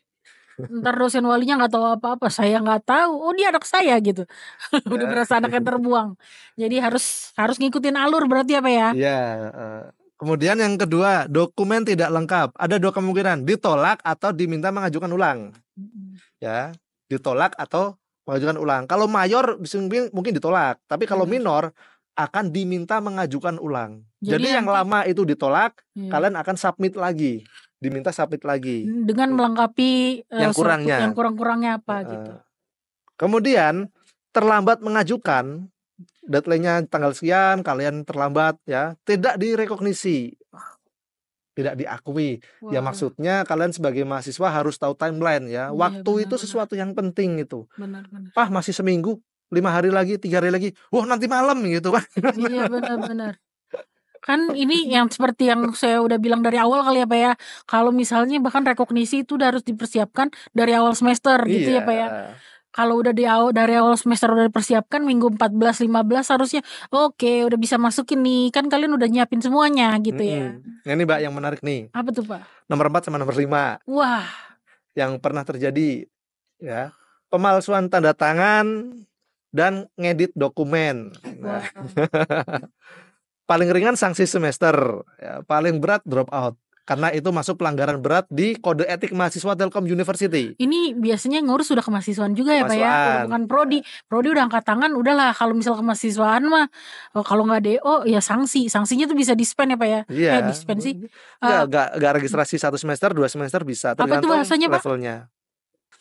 Sanksi akademik, bukan cuti. Bukan cuti, maksudnya kayak ada bahasa lainnya kalau misalnya sanksi semester. Ada gitu? Ya udah, itu jangan dikit-dikitin ya. Pak, jadi ini kan di sini yang kita juga tadi bilang tuh Pak, kan nanti dosen wali atau dosen mata kuliah atau kaprodi bahkan bakal nyari tahu nih, bener gak sih? Nah di sini nih, karena kalau ketahuan nih, udah ada kejadian, ya tanda tangan dipalsu, materai palsu, materai ambil di Google tempel, slip gaji dipalsu. Bahkan tempat kerjanya juga memalsukan. Kalian ngedit dokumen dikirim ke dosen yang bisa ngedit gitu loh. Iya benar. Ya langsung kelihatan gitu ya. Terus orang tuanya minta maaf. Jauh-jauh datang dari luar Jawa. Ada yang dari Jepang datang ke sini ngadep saya minta maaf. Iya benar. Gara-gara tingkah anaknya. Aduh. Karena jangan coba-coba. Bener kan Pak? Kan CPL kita 1-10 satunya ke MKWU. Di situ ada etika. Etikanya udah kena, harusnya kalian udah gak lulus sudah pasti. DO itu. Iya. Jadi ini gak main-main ya. Kalau misalnya sanksi itu. Kemudian yang keenam, bahasanya. Skors sanksi. Astaga. Ya, karena saya ingat skors itu 1 semester kalian tetap bayar tapi kalian gak bisa kuliah. Gitu. Itu tuh kasihan, memberatkan orang tua bayar tapi anaknya nggak kuliah. Bayangin gitu ya. Saya terima telepon, suara ibunya menangis. Iya benar. Itu masih ditelepon ya Pak. Ini biasanya udah datang nih ke ruang kaprodi gitu kan, nangis kan kita nggak mau. Iyalah. Udah gitu dosen tuh pada nggak tegaan, Dek tolong ya, jangan diininin gitu, jangan dicoba-coba. Jangan berpikir tenang, nggak akan tahu kok dosen. Jadi kesannya ya nggak akan tahu. Oke, yang keenam nih. Mengisi asesmen CPL menggunakan AI tools, entah itu ChatGPT, Siri, DeepSeek atau apapun ya. Benar. Udah isi aja sesuai dengan bahasa kalian, kemampuan kalian, sesuai dengan realita di lapangan gitu ya. Diisi aja, nggak usah coba-coba. Ini isinya apa ya pakai ChatGPT. Salah ngisi, dosennya nggak mood gitu kan, CPMK nilainya malah jelek nanti. Ya kan bisa dites ada tesnya juga, ini bahasanya bahasa ChatGPT atau bukan ya Pak ya. Kalau ketahuan sampai AI detected ya. Itu sangat mempengaruhi nilai. Waduh. Jadi pokoknya nih jangan coba-coba ya. Bener. Jangan coba-coba. Jangan berpikiran nyoba-nyoba gitu. Jangan berpikiran kalau ini nggak akan ketahuan. Kata siapa? Gitu kan. Kita nggak ada yang tahu. Allah Maha melihat, Tuhan Maha melihat. Oke, bagaimana caranya? Nah, mungkin ada di sini yang pernah mengajukan rekognisi, ada juga yang belum pernah. Nah, bagaimana caranya? Atau mungkin nanti akan mengajukan ya Pak ya? Ya, akan mengajukan ya di semester depan. Kayak anak-anak semester 1 kan masih belum pada bisa nih semester 1 semester 3 sekarang kan semester 2 sekarang. Iya, nah semester depan baru bisa nih. Jadi nih untuk anak tahun pertama nih penting banget karena kalian bisa jadi 3 tahun ke depan bakal ngajuin terus nih selama 6 semester. Jadi harus diperhatiin. Oke. Gampang kok caranya. Ada di website prodi ya, dsm.telkomuniversity.ac.id/rekognisi. Ya, kalian di situ nanti akan ditemukan jenis-jenis kegiatan dan di bawahnya tuh ada tombol ajukan rekognisi. Ya, kemudian ketika tombol itu diklik menuju ke Google Form, ya isi aja formulir rekognisinya dengan lengkap ya dan unggah berkas-berkas yang dibutuhkan. Di situ ada juga link download yang dibutuhkan. Link download dokumen ya. Nah, udah itu aja ya. Oh ya, mungkin for your information TMI Pak, TMI. DSM tuh apa sih Pak gitu. Nah, Supaya DSM ya. supaya teman-teman kadang aduh apa webnya aku lupa gitu. DSM. Kalau misalnya lihat IG kadang ribet gitu kan. Yang penting Ya. udah di luar kepala DSM itu Diploma Sistem Multimedia. Multimedia dulu. Tapi kan memang bakal kepake terus ya. Iya. Maksudnya ini memang masih multimedia. Jadi kalau misalkan mau Betul. diganti TRM itu ya bisa, tapi kan itu effortnya berat. Ya, Benar. dalam search engine optimization itu SEO. SEO ya, itu nanti akan benar-benar di reset gitu mengenali data-datanya. Dan Benar, sepertinya juga nggak bisa, tapi kalau di FIT itu semuanya diawali D. Benar, Ya, karena kita diploma masih. diploma, dan aturan dari Putih itu harus 3 karakter untuk domainnya ya. DSM nggak bisa DTRM ya, nggak bisa. Iya benar-benar. Sama kayak FIT Pak, SAS, Ya, SAS, School iya. of Applied Science Science, gitu. Biar kayak gini-gini, Iya, itu memang walaupun aturan. receh, teman-teman harus di luar kepala lah ya. Siapa tahu nggak buka IG, walaupun ada di IG juga ya. Nah gitu. Terus kita juga mau TMI juga, nanti hasil rekaman ini bakal diupload juga di YouTube, bisa dicek. Terus dokumen ini bisa di-share nanti apa ya? Bisa di-share juga. Yang gitu. belum follow, subscribe, diklik ya, gampang kok, tinggal diklik aja. Oke, mau nanya nih, admin ada berapa yang join sekarang? Oke, 190. Oke lah, karena memang target kita kan semuanya. Kita mahasiswa kita ada berapa Pak? 500-an lebih ya Pak? 552. 552. Oke, kalau misalnya anak-anak semester 8 nggak ikut karena sudah tidak perlu misal gitu kan. Itu harusnya masih ada 400-an, tapi yang lain nggak ada. Kita nggak terima nih, nggak apa-apa. Yang penting kalian nanti bisa share, teman-teman di sini juga bisa kasih tahu. Nanti cek aja di YouTube gitu, misalnya kalau misalnya ada apa-apa. Tapi kalau saya harap sih dari teman-teman yang ikut di sini itu paham gitu. Nah oke, kalau misal pun masih ada yang pengen ditanyakan. Oke, silakan tanya, tapi pengen on mic sama on cam aja. Oke, on mic dan on cam aja. No kolom chat. Jadi nanti bakal muncul di monitor. Kita batasi nggak? Kalau nggak dibatasi nanti sampai adzan. Oh tenang aja Pak, walaupun nggak dibatasin juga bakal cuman paling 1-2. Banyak kan yang nggak berani. Aku nggak ngerti kenapa. Kayaknya mereka udah pasti bakal lihat di YouTube nih. Apa naikin traffic. Padahal sebenarnya saya sengaja nggak ngasih informasinya itu secara lengkap. Siapa tahu ada yang inisiatif tanya. Benar-benar. Oh tapi dari awal saya udah nanya terus nih Pak. Iya, mereka ditanya ini. Iya kan moderator. Biar nggak ini. Enggak, ada satu pertanyaan yang berpotensi itu menjadi suatu yang krusial sebenarnya. Oh gitu. Nah kira-kira ada yang nangkep nggak apa yang pertanyaan? Kalau misalnya sampai 5 menit mungkin nggak ada yang nanya, atau 10 menit nggak ada yang nanya juga. Kayaknya Bapak harus spill di pertanyaan yang pengen Bapak dapet itu apa sih Pak gitu. Bahkan saya aja nggak tahu apa. Ya sengaja nggak diinfokan semua gitu, biar tanya. Akhirnya ada kamera tengah. Yo silakan. Oke. Ada yang pengen bertanya nggak nih? Saya on mic dan on cam ya. Iya. On mic dan on cam. Kalau misalnya saya dulu, siapa dulu? Si Sandi. Halo Pak. Silakan. Kedengeran ya Pak suaranya? Dari depan. Atau di lantai 2. Halo. Lagi di lantai 2, naik aja lah. Oh bukan ya? Kamu udah di mana? Iya benar-benar. Gimana San? Oke, jadi perlu perkenalan dulu nggak Pak? Boleh. Oke, jadi biar tahu nih siapa yang nanya gitu. Oke, jadi perkenalkan semuanya, nama saya Stefano Sandi dari TRM juga, sekarang sedang menempuh semester 6. Nah, saya mau bertanya terkait perihal rekognisi ini. Jadi kan di semester 6 ini saya lagi ngikutin MBKM internal. dengan nama Prep Entrepreneurship. Nah, di awal-awal itu memang ada kita beberapa surat keterangan segala macam, dan salah satunya ada surat rekomendasi mata kuliah yang bisa direkognisi. Di antara lainnya kayak misalkan ada jaringan pelanggan Bistika. Pokoknya mata kuliah di semester 6 kecuali mata kuliah kewarganegaraan. Nah, tapi ini kan kalau MBKM internal itu masuknya ke praktik kerja industri. Nah, tapi kalau tadi saya lihat itu yang praktik kerja industri malah ada beberapa mata kuliah yang memang dari awal sudah bisa direkognisi, justru tadi di listnya malah nggak bisa direkognisi. Itu jadi baiknya gimana Pak sekarang gitu kami? Bingungnya Ya, di situ. Urap entrepreneurship ya. Sebentar. Bisa feedback gak suaranya?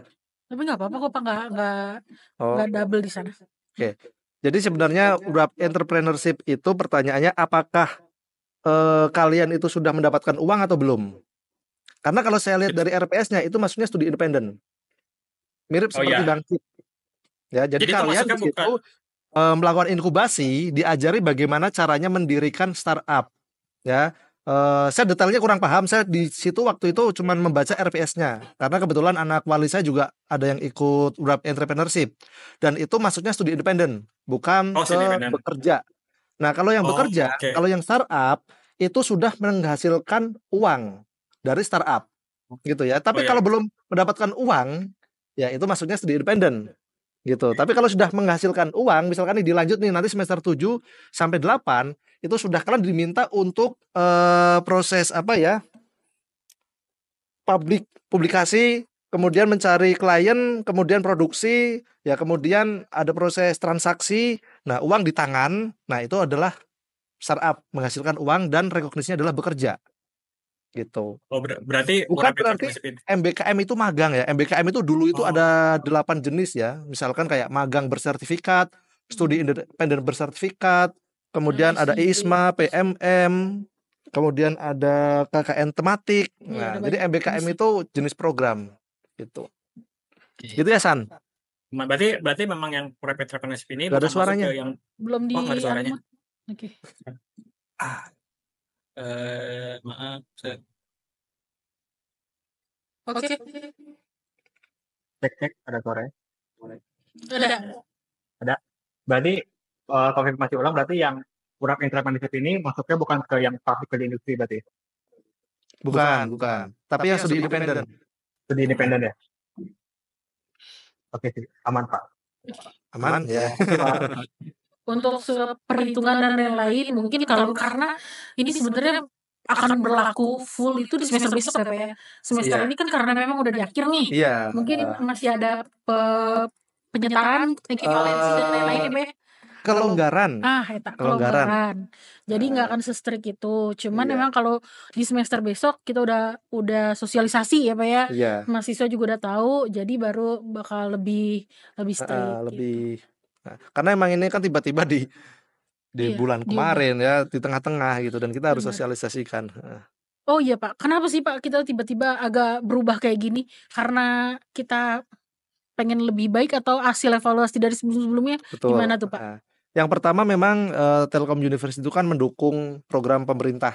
Dulu MBKM itu Telkom University itu Telyu itu kampus pertama yang ibaratnya apa teh mensupport program MBKM di tahun 2020 bulan Maret awal, saya masih inget.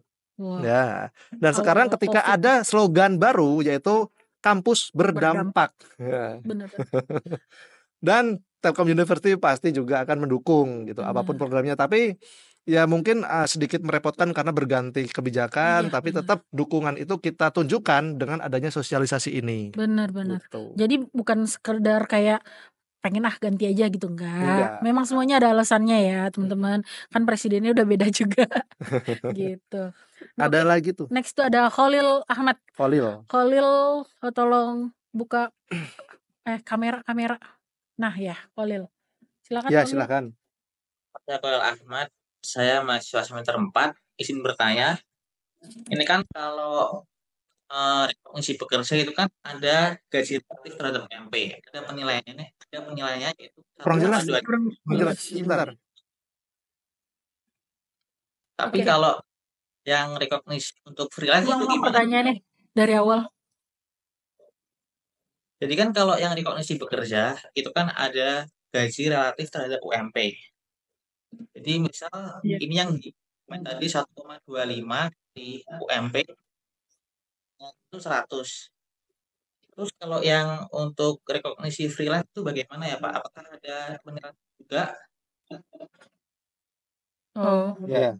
Ini pertanyaan bagus. Freelance itu fleksibel, ya.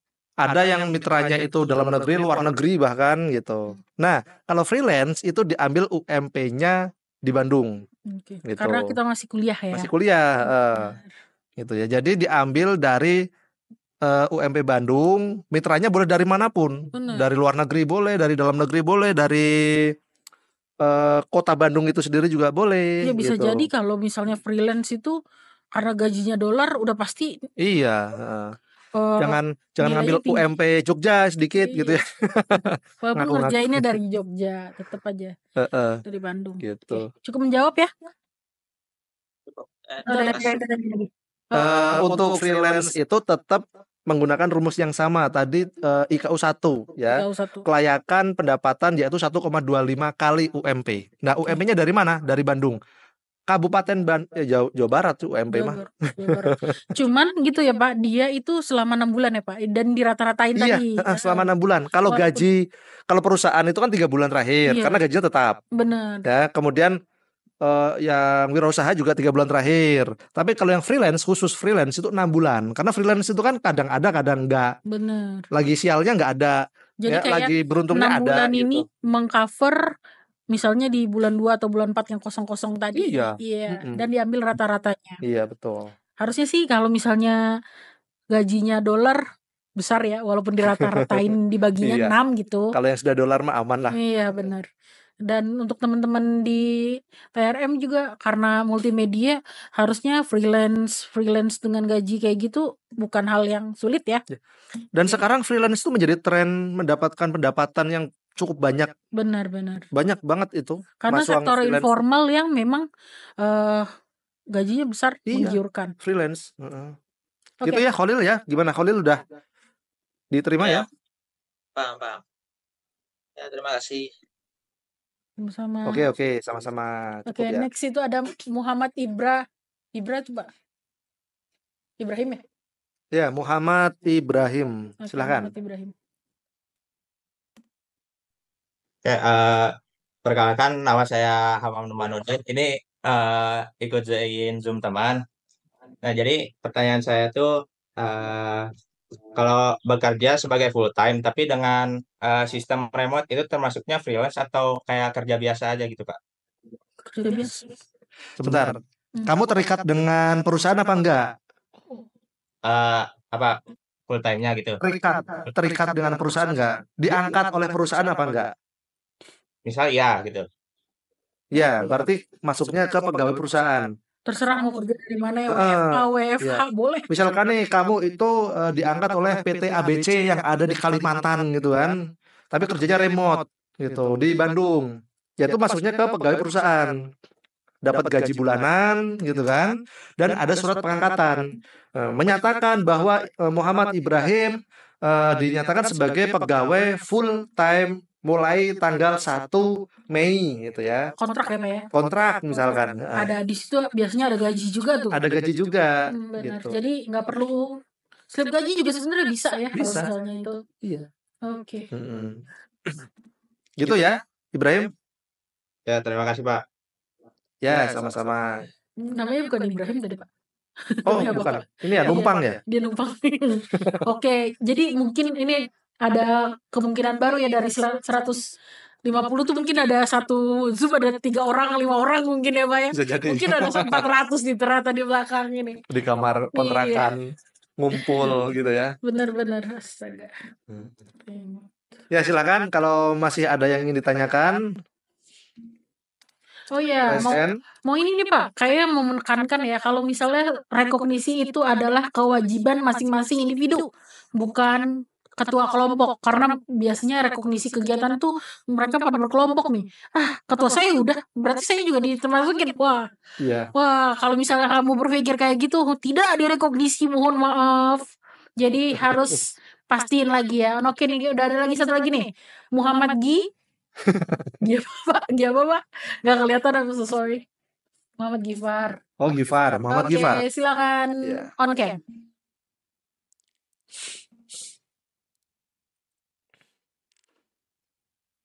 Cek. Perkenalkan, nama saya Muhammad Gifar. Saya mahasiswa ekstensi. Hmm. Izin pertama, Silakan. pertama izin konfirmasi dulu ya Pak, terkait rekognisi yang bisa dilakuin sama mahasiswa ekstensi ya. Kalau berdasarkan saya pernah juga nanya ke Pak Adi ya sebelumnya di semester sebelumnya. Kalau mahasiswa ekstensi itu kita bisa rekognisi di semester kedua ya Pak. Iya. Mulai semester kedua. Dan pertanyaan saya itu kalau terkait ini sih Pak, tentang matkul yang direkognisi itu. Kalau berdasarkan tadi slide yang Bapak lihat itu kan, yang Bapak presentasikan, kalau saya lihat ada mata kuliah yang nggak bisa direkognisi meskipun bekerja. Contohnya yang kayak konten digital 3D. Sedangkan kan di kita, di mahasiswa ekstensi, konten digital 3D itu ada di semester 2 gitu Pak. Itu masih termasuk bisa direkognisi nggak Pak meskipun sama bekerja gitu? Bisa. Kalau bekerja bisa. Kalau ekstensi bisa. Oke. Meskipun di slide yang sebenarnya tadi itu mahasiswa ada listnya gitu. Sorry, gimana? Meskipun di slide tadi itu pemetaan mata kuliahnya itu nggak bisa direkognisi gitu. Ya, kalau untuk ekstensi yang bekerja itu jarang ya, tapi bekerja itu sebenarnya merupakan jenis rekognisi yang kastanya paling tinggi gitu, apa ya kastanya level ya.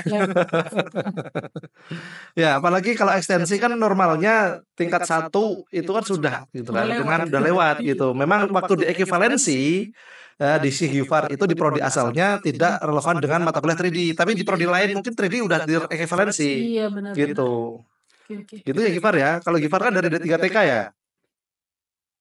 Iya betul Pak.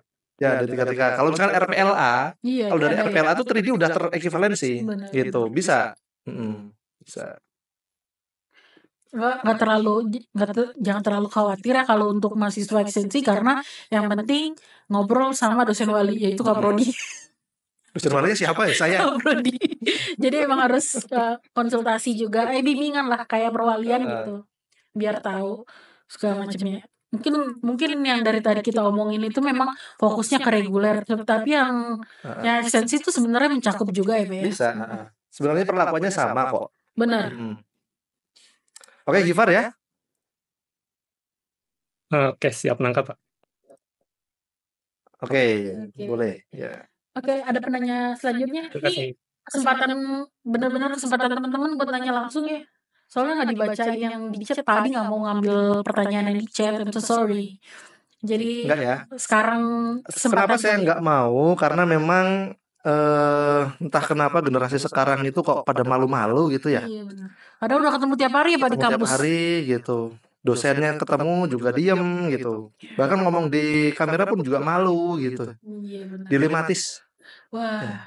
Dan ini akan berdampak nanti ke pekerjaan kalian gitu. Lulus kalian ngomong sama bosnya lewat chatting. Itu nggak etis ya. Ketika kalian ingin berkomunikasi dengan atasan atau orang yang mungkin jarang ditemui, itu sebaiknya langsung ditemui kalau bisa gitu ya. Kalau ada kesempatan ditemui secara tatap muka gitu.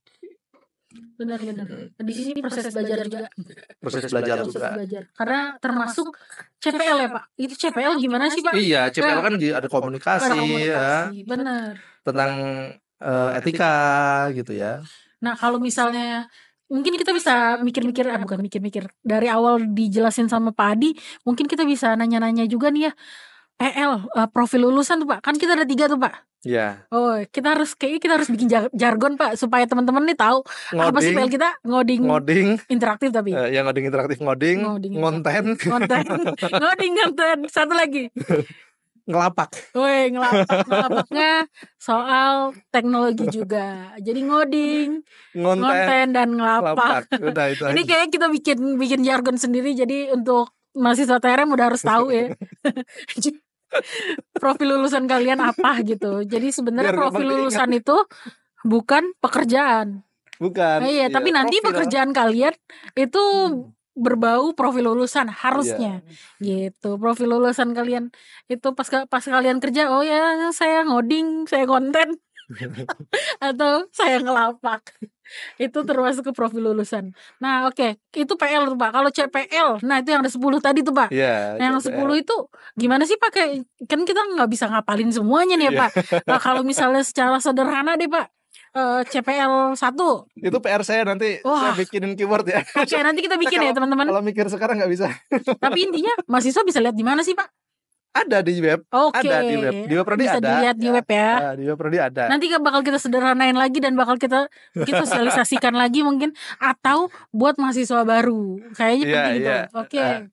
Itu CPL. Nah, kalau CPMK lihatnya di mana, Pak? Harus ke CPMK ada dosen. di RPS, sebenarnya ada Oke, di RPS. RPS. Ke dosen juga ada. Jadi CPMK itu sebenarnya disampaikan dosen di awal perkuliahan. Kontrak ya, Pak? Iya, di kontrak gitu ya. Jadi mata kuliah ini tuh tujuannya ngapain aja? Nah, itu adalah CPMK. Tujuan mata kuliahnya kalian bisa Iya. apa aja tuh di CPMK. Dan itu bisa lihat di RPS. RPS bisa dilihat di mana, Pak, kalau mahasiswa, Pak? Harus dari Nggak bisa, dari dosennya. Dosennya yang Harus ngasih dari lihat. dosen. Jadi intinya adalah pertemuan 1, pertemuan 2 harus masuk. Ketemu sama dosen, karena harus tahu juga kontrak sama dosennya mau gimana, penilaiannya gimana. Itu seperti yang dari awal kita udah sampaikan ya, Pak ya. Kalau misalnya buat kuliah harus mempersiapkan semuanya dari awal semester, bukan ujung-ujung di akhir gitu. Aku nggak tahu aku kuliah apa, kan nggak gitu. Oke, nah kayaknya udah nggak ada penanya nih. Gimana? Admin, oke, nggak ada penanya. Mungkin Yaudah. kita cukupkan kali ya, Pak? Atau Bapak ada mau ini, Pak? Saya spill pertanyaan yang... Oh iya benar juga. Saya moderator lupa. Pertanyaan yang Bapak pengen ditanyakan. Saya pengennya tuh ditanya ini, kenapa kalian gak nanya gitu. Iya nih, kenapa sih ya, Kak? Nggak kepikiran gitu, nggak ada yang kepikiran dari 100 sekian ya. Jadi pertanyaannya gimana? Gini, bagaimana kalau kegiatan saya itu selesai setelah timeline pengajuan? Wah, bener tuh. Aduh, nilai. Jadi berarti nilai saya baru keluarin nanti nih dari lembaga misalnya, atau dari atasan nggak mau ngeluarin, pokoknya mau ngeluarin tanggal segini gitu. Iya. Bisa jadi itu gimana dong? Nah, Gimana teman-teman? Masa nggak ada yang kepikiran kayak gitu? Misalkan tadi kan pengajuan itu kan sampai ke minggu 15. Ternyata selesainya tuh nanti di tanggal pokoknya setelah ke minggu 15 atau ya setelahnya deh, pokoknya sehari setelahnya pun udah setelah minggu 15. Itu kalau setelah minggu 15 formulir pengajuan tuh kita tutup ya, Pak. Iya. Nggak ada tuh, kalian nggak bisa masukin walaupun belum kita tutup.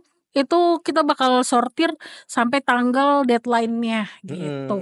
Jadi ada susulan, tapi susulan itu sebenarnya opsional dan tidak menjanjikan gitu ya. Bisa jadi enggak? Bisa jadi enggak, bisa jadi aja. Jadi kalau misalkan itu ada mahasiswa yang seperti itu, ya kita akan bantu melakukan rekognisi dan ada pengajuan susulan. Nah, nanti kita akan bukakan selama waktu tertentu. Ya, misal sehari bisa, 2 hari bisa gitu ya, atau 3 hari bisa, dan yang nyusul di hari itu dikumpulkan dulu. Memang harus komunikasinya harus benar ya. Komunikasinya harus benar. Entah ke dosen wali atau ke kaprodi. Dosen wali kali apa ya harusnya. Iya. Karena dari awal dia rekognisi juga kan harusnya ngomong sama dosen wali. Berarti kalau misalnya nilai di akhir juga belum keluar, ngomong sama dosen wali. Pak, nilai saya belum keluar, bisanya keluarnya segini nih Pak, gimana solusinya? Kalian harus ngomong. Ya. Yang di susulan itu belum pasti ya. Misalkan apakah seminggu setelah deadline atau 2 minggu setelah deadline itu berbasis komunikasi antara dosen wali dengan saya. Jadi saya yang memutuskan kapan dibuka, berapa lama gitu ya.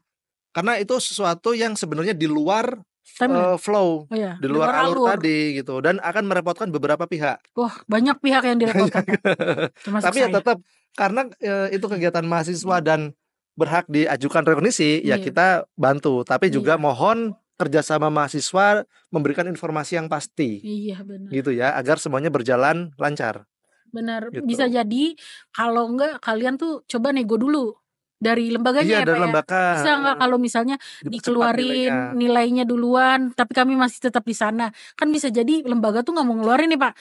Saya kalau misal kayak udah ngeluarin nilai, kalian nggak ngelanjutin, saya nggak mau dong gitu. Berarti kan kalian harus melakukan sesuatu yang bilang, ya saya bakal nyelesain kerjaan, tapi nilainya diduluin, misalnya gitu. Melakukan negosiasi dan memastikan atau meyakinkan perusahaan bahwa kalian itu tidak meninggalkan job desk atau amanah sebelumnya. Iya, benar. Nah, itu kembali lagi tuh di komunikasinya yang baik sama atasan, berarti kan Pak. Maksudnya di sini kita belajar juga loh. Maksudnya kayak gimana komunikasinya sama rekan kerja, rekan sejawat, sama dosen wali, harus harus baik gitu. Oke. Oh, ada yang nanya nih. Oke, gimana Pak? Terakhir atau gimana? Boleh yang terakhir ya. Ada yang nanya atau gimana? Silakan. Lunar. Si Lunar. Oh, masa Lunar namanya? Si Iya. Moses. Halo Iya, Pak. Lunar kan ini Pak, perusahaan Pak. Bisa jadi ada 6 orang tuh. 6 orang di Oh iya, belakang iya. kan. Satu kamera, Satu kamera dan 6 satu orang. tim di situ. Atau satu kelas. Oke, silakan Moses. Baik, terima kasih atas kesempatannya. Selamat siang semuanya. Perkenalkan saya Dimas. Saya ingin bertanya mengenai omset perusahaan begitu. Karena untuk rekognisi startup, karena kita juga sudah mencapai di startupnya inkubasi juga ya di Bandung Technopark yang later stage. Nah, itu kan harus melihat dari omset perusahaan. Nah, untuk mengenai omset perusahaan ini apakah ada minimal omsetnya atau hanya mengalami kenaikan saja? Paling begitu dari saya, Pak. Terima kasih. Ya. Untuk nominal tidak ada. Yang penting untung. Jadi nanti dari Lunar itu ada semacam buku neraca bisnis ya. Bedakan antara modal sama pemasukan. Nah, itu nanti akan kami bandingkan. Jangan sampai biaya modal itu lebih tinggi dari biaya pemasukan. Itu kan rugi. Nah, jadi ada margin antara modal dan income atau pemasukan itu. Dan juga income itu juga harus dibagi menjadi gaji ke mahasiswa. Ya, income-nya Ke tim ya Pak? ke tim ya, ke tim misalkan nih income dalam satu bulan katakanlah 50 juta. Oh, gede banget. Bukan berarti terus satu mahasiswa 50 juta kan enggak. Iya benar. 50 juta itu kan nanti akan dibelanjakan berbagai macam, operasional, perangkat, gaji, pajak, gaji mahasiswa, gaji tim per bulan. per bulan. Iya, itu kan nanti ngefek ke penilaian gaji masing-masing gitu. Oke. Gitu ya. Dan bentuknya untuk apa tuh buku omset atau neraca penjualan itu beda-beda. Tapi setiap buku itu pasti memiliki komponen yang sama intinya gitu. Pasti Bebas, ada bebas. margin. Template-nya bebas ya Pak? Template-nya Yang bebas. penting ada margin. BP lah Iya. BP. Mau untung Rp1 juga boleh kok. Betul. Tapi Rp1 dibagi gaji berapa orang kan nggak mungkin. Iya benar. Masa digaji sama ikhlas? Gajinya 6M, makasih banyak. Makasih, Mas. Makasih Mbak. Oke, gimana Moses? Baik, sudah terjawab. Terima kasih banyak, Pak. Iya. Ya, sama-sama. Sukses buat Lunar dan tim ya. Oke. Ini penting sih buat yang semester lalu tim ketuanya doang yang masukin. Ya, ini contoh nih ya. Contohnya langsung. Mengira ketuanya sudah nginput ya, timnya jadi santai ya. Akhirnya bingung kok nilai saya nggak ada gitu ya. Iya. Jadi balik lagi nih semuanya individu. Oke, masih ada nggak ya yang mau nanya? Kita masih ini apa ya? Masih lumayan. Bentar kita lihat jam dulu deh. Udah mati HP saya. Cukup ya? Cukup kali ya. Oke. Baik, sebelumnya kita foto-foto dulu. Terus kita screenshot sama absensi di akhir. Kalian mau nanya absensinya buat apa? Absen aja. Oke. Foto dulu ya. Buat teman-teman tolong dibuka kameranya ya. Walaupun gak nanya tadi, tolong kita bisa screenshot sama-sama soal buat kegiatan ini. Oke. Walaupun itu seperti banyak tuh di belakang ada yang joget-joget gitu kan. Seru banget ini. Tuh. Tapi emang kebiasaan gitu kan, ngumpul kan satu kamera banyak orang. Iya tuh. Si bareng-bareng. Ibrahim tuh, Muhammad Ibrahim tuh bener ada 2 orang. Betul, ya. Tapi bayangan karena dia ngeblur. Ini curiga kamera berantakan. Iya. Gak apa-apa. Anduknya nyantol itu. Iya bener. Nah tuh kan banyak tuh ya oke. Nanti di screenshot ya tolong admin. Yang semuanya banyak-banyak. Ada berapa kita sekarang totalnya? Oke, 8 slide ada 100 berapa orang? 181. Oke lah, gak apa-apa. Udah ada 1/3 minimal ya Pak ya. 1/3 dari mahasiswa TRM ikut.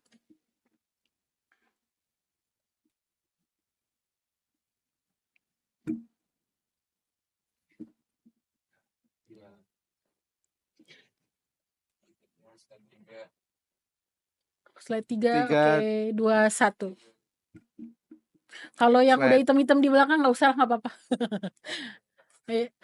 Diituin aja, langsung klik. Oke. Udah ya, Bu, bisa di share absensi? Oke. Nanti ditutup dulu. Oke. Biar sambil saya tutup dan teman-teman bisa absen juga ya. Terus kita mau ngingetin lagi kalau misalnya hasil dari rekaman ini nanti akan di-share di YouTube juga. Jadi kalau teman-teman ada yang ngerasa apa ya tadi, bisa dicek lagi di sana, atau kayaknya teman saya perlu lihat ini, bisa kalian share juga ke teman-teman kalian. Jangan lupa follow, Oh ya, subscribe. yang belum subscribe YouTube, silakan subscribe. Itu masa jumlah subscribernya itu jauh lebih sedikit dari mahasiswa aktif. Iya benar. Aduh, kalian nih, ayolah, kan nggak perlu dipaksa. Kan nggak perlu dipaksa. Bukan kewajiban tapi kesadaran aja Yes, gitu. iya dong. Harus sadar-sadar. Saya aja subscribe pakai 3 akun loh. Bener-bener. Ini minimal harusnya ada 500 ya Pak ya. Iya. Walaupun belum 5 juta nggak apa-apa, 500 dulu. Oke, udah sambil absen. Baik, kayaknya dari kita sampai di sini. Dari Bapak ada yang pengen Bapak sampaikan terakhir sebagai kesimpulan? Ya, mungkin dari saya mulai rencanakan melakukan kegiatan mahasiswa ketika ingin dilakukan rekognisi di semester depan. Ya, jangan lupa jangan sampai putus komunikasi dengan dosen wali. Ya, ketika dosen wali tidak memberikan solusi, mungkin bisa kontak saya. Ya, kemudian semoga diberikan kesehatan. Iya benar. Amin. Perwaliannya harus jalan berarti ya Pak ya. Perwalian juga tetap jalan. Oke, baik, itu dari kami. Wabillahi taufiq wal hidayah. Saya dulu lah ya. Saya MC dan moderator, mohon maaf apabila ada salah kata. Mungkin ke Padi saya juga minta maaf. Mungkin dari tadi sambil penjelasan saya ada potong-potong bertanya. Saya minta maaf juga. Terima kasih untuk segala perhatiannya. Terus wabillahi taufiq wal hidayah. Wassalamualaikum warahmatullahi wabarakatuh. Oh iya, terima kasih admin yang sudah membantu dari Ruang Podcast, teman-teman. Bye bye.